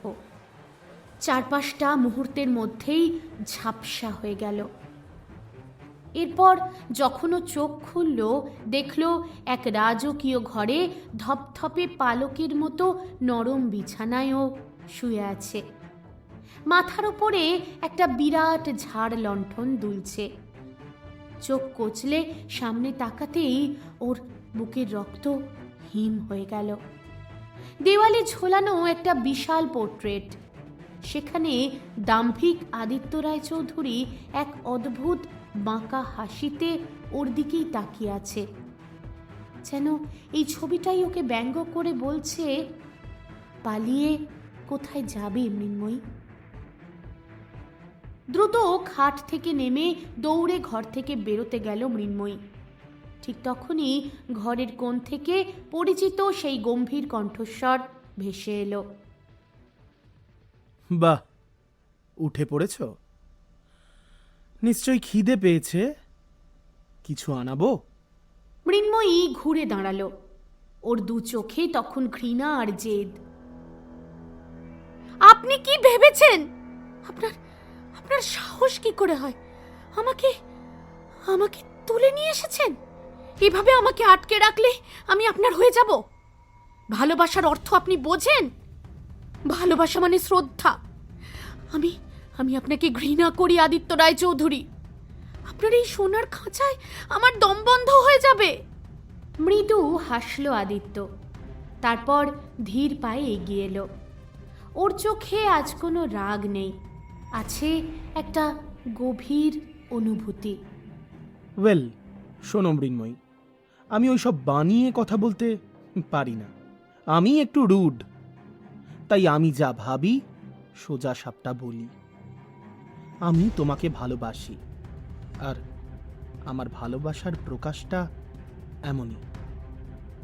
আমি তোমাকে পৃথিবীর সব সুখ এনে দিতে চাই মৃন্ময়ী। সুখ? আপনার এই রুডনেস, রুক্ষতা, জবরদস্তি আমার কাছে বিষের মতো। যদি যদি আপনি আমার রূপের মোহে আটকে গিয়ে থাকেন, তবে আমায় ভোগ করে এখনই ছেড়ে দিন। শরীরটা নিয়ে নিন আপনার তৃষ্ণা মেটানোর জন্য, কিন্তু আমার মন কোনোদিন আপনার হবে না। আপনার মতো মানুষের সাথে সারা জীবন কাটানো আমার পক্ষে সম্ভব নয়। আমি আপনাকে ভালোবাসি না, আপনি প্লিজ বুঝুন। আমাদের মধ্যে কোনো মিল নেই আদিত্যবাবু। আদিত্য মুহূর্তের জন্য নিথর হয়ে গেল। মৃন্ময়ীর মুখে ভোগ কথার অর্থ ও একেবারেই বুঝতে পারল না। দাম্ভিক আদিত্য রায়চৌধুরীর চোখেও আজ জল এলো। ও দুপা পিছিয়ে গেল, ধরা গলায় বলে উঠল, তুমি তুমি আমাকে এতটা নীচ ভাবো মৃন্ময়ী? তুমি ভাবলে আমি আমি শুধু তোমার শরীরের জন্যই তোমাকে পেতে চেয়েছিলাম? না, আমি চেয়েছিলাম সম্মানের সাথে তুমি আমার অর্ধাঙ্গিনী হয়ে আসবে এই বাড়িতে। বউ, অর্ধাঙ্গিনী, এসবের মানে আপনি বোঝেন? ভয় দেখে তো সংসার হয় না আদিত্যবাবু। আমার বাবা আমার জন্য পাত্র পছন্দ করেছেন, আর আমি জানি সেই আমার জন্য উপযুক্ত।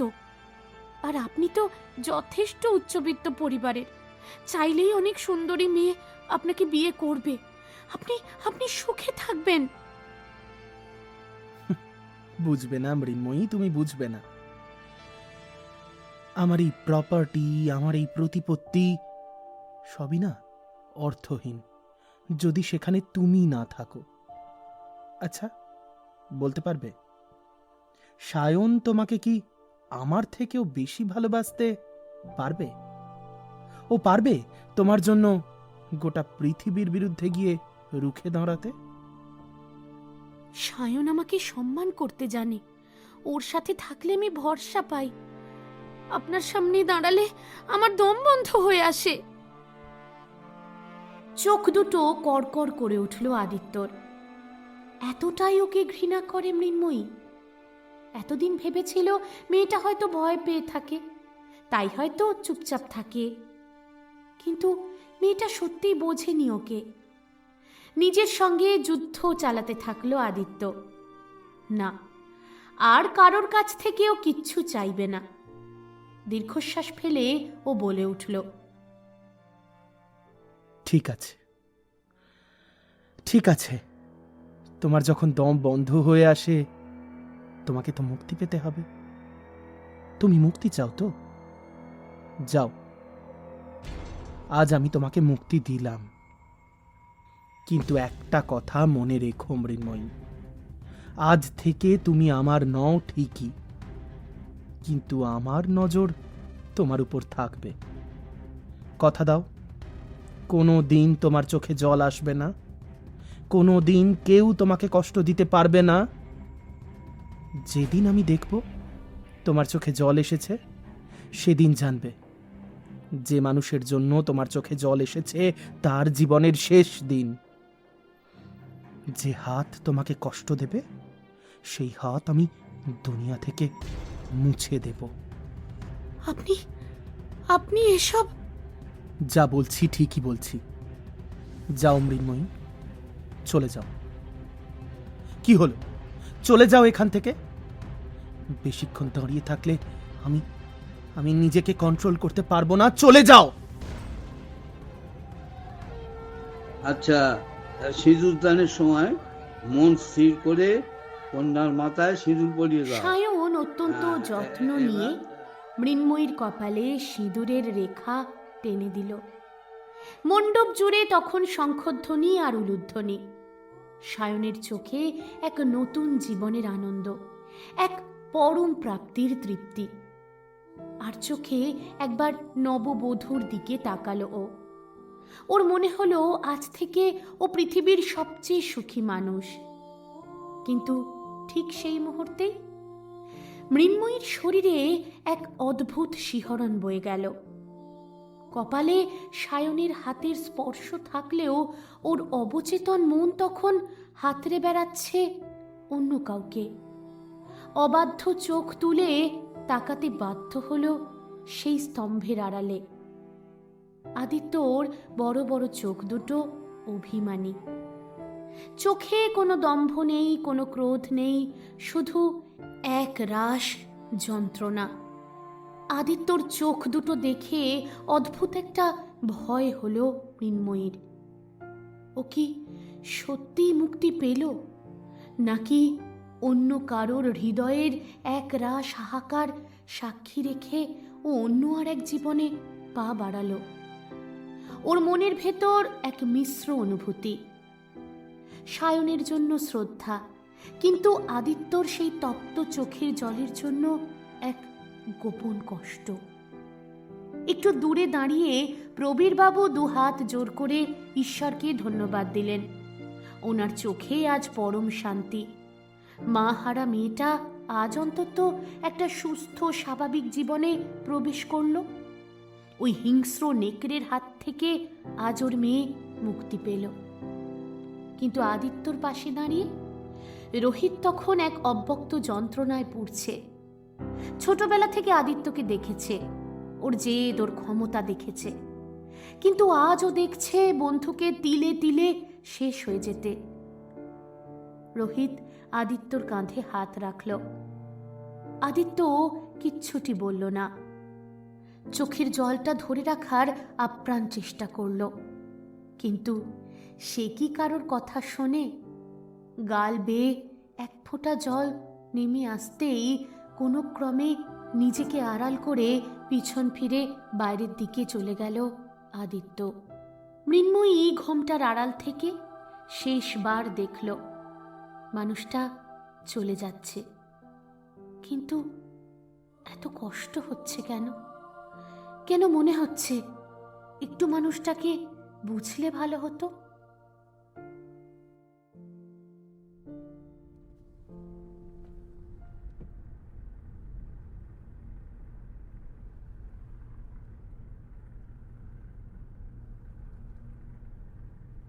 বিয়েবাড়ির আলো, সানাইয়ের শব্দ পিছনে ফেলে আদিত্যর কালো গাড়িটা নির্জন রাস্তা দিয়ে ছুটে চলেছে।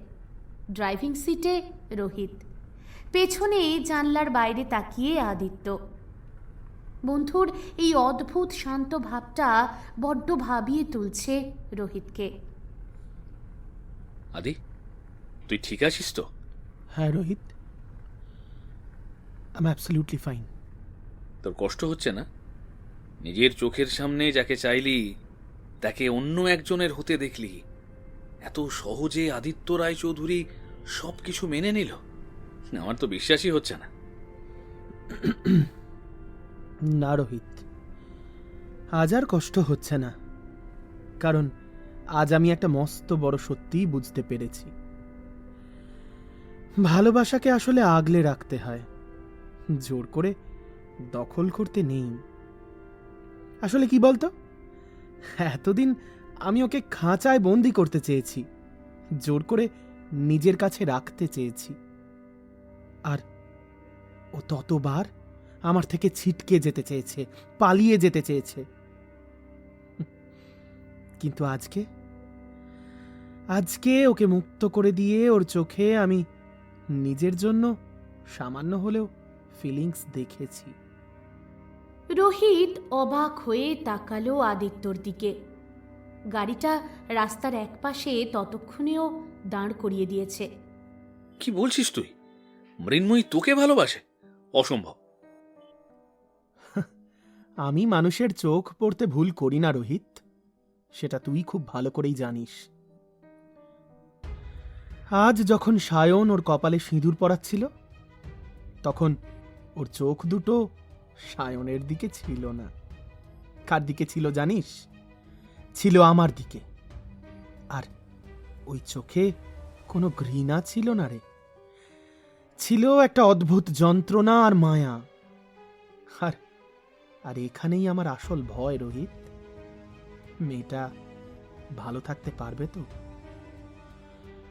ও নিজেও যে আমাকে ভালোবেসে ফেলেছে। বিস্ময়ে হাঁ হয়ে গেল রোহিতের মুখটা। কি বলছিস তুই? যদি সত্যি মৃন্ময়ী তোকে ভালোবেসে থাকে, তবে তো সব শেষ হয়ে গেল। আনফর্চুনেটলি তাই রোহিত। নিজের চোখের সামনে আজ তিনটে জীবন নষ্ট হয়ে যেতে দেখলাম। সায়ন একটা মিথ্যে স্বপ্ন নিয়ে বাঁচবে, মৃন্ময়ী তিল তিল করে পুড়ে মরবে, আর আমি তো জীবন্ত লাশ হয়েই রইলাম। জানি না জীবন আমাদের কোথায় নিয়ে গিয়ে দাঁড় করাবে।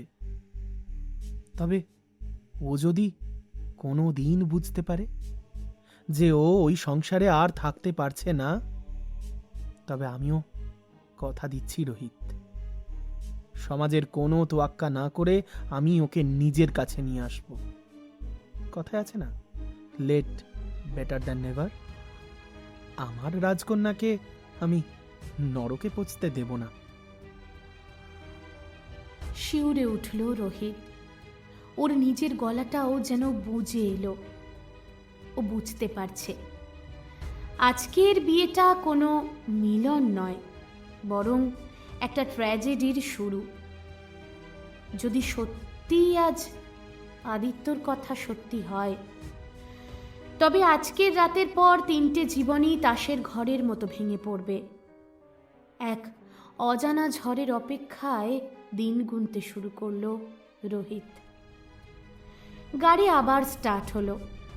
হেডলাইটের আলোয় সামনের রাস্তাটা দেখা যাচ্ছে, কিন্তু 3টে মানুষের ভবিষ্যৎ আজ কুয়াশার চেয়েও বেশি অন্ধকার।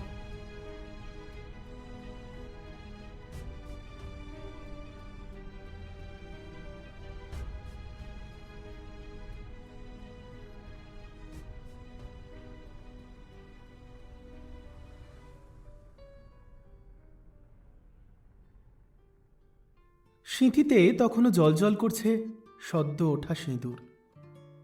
হাতে হয়তো নতুন সংসারের চাবিকাঠি।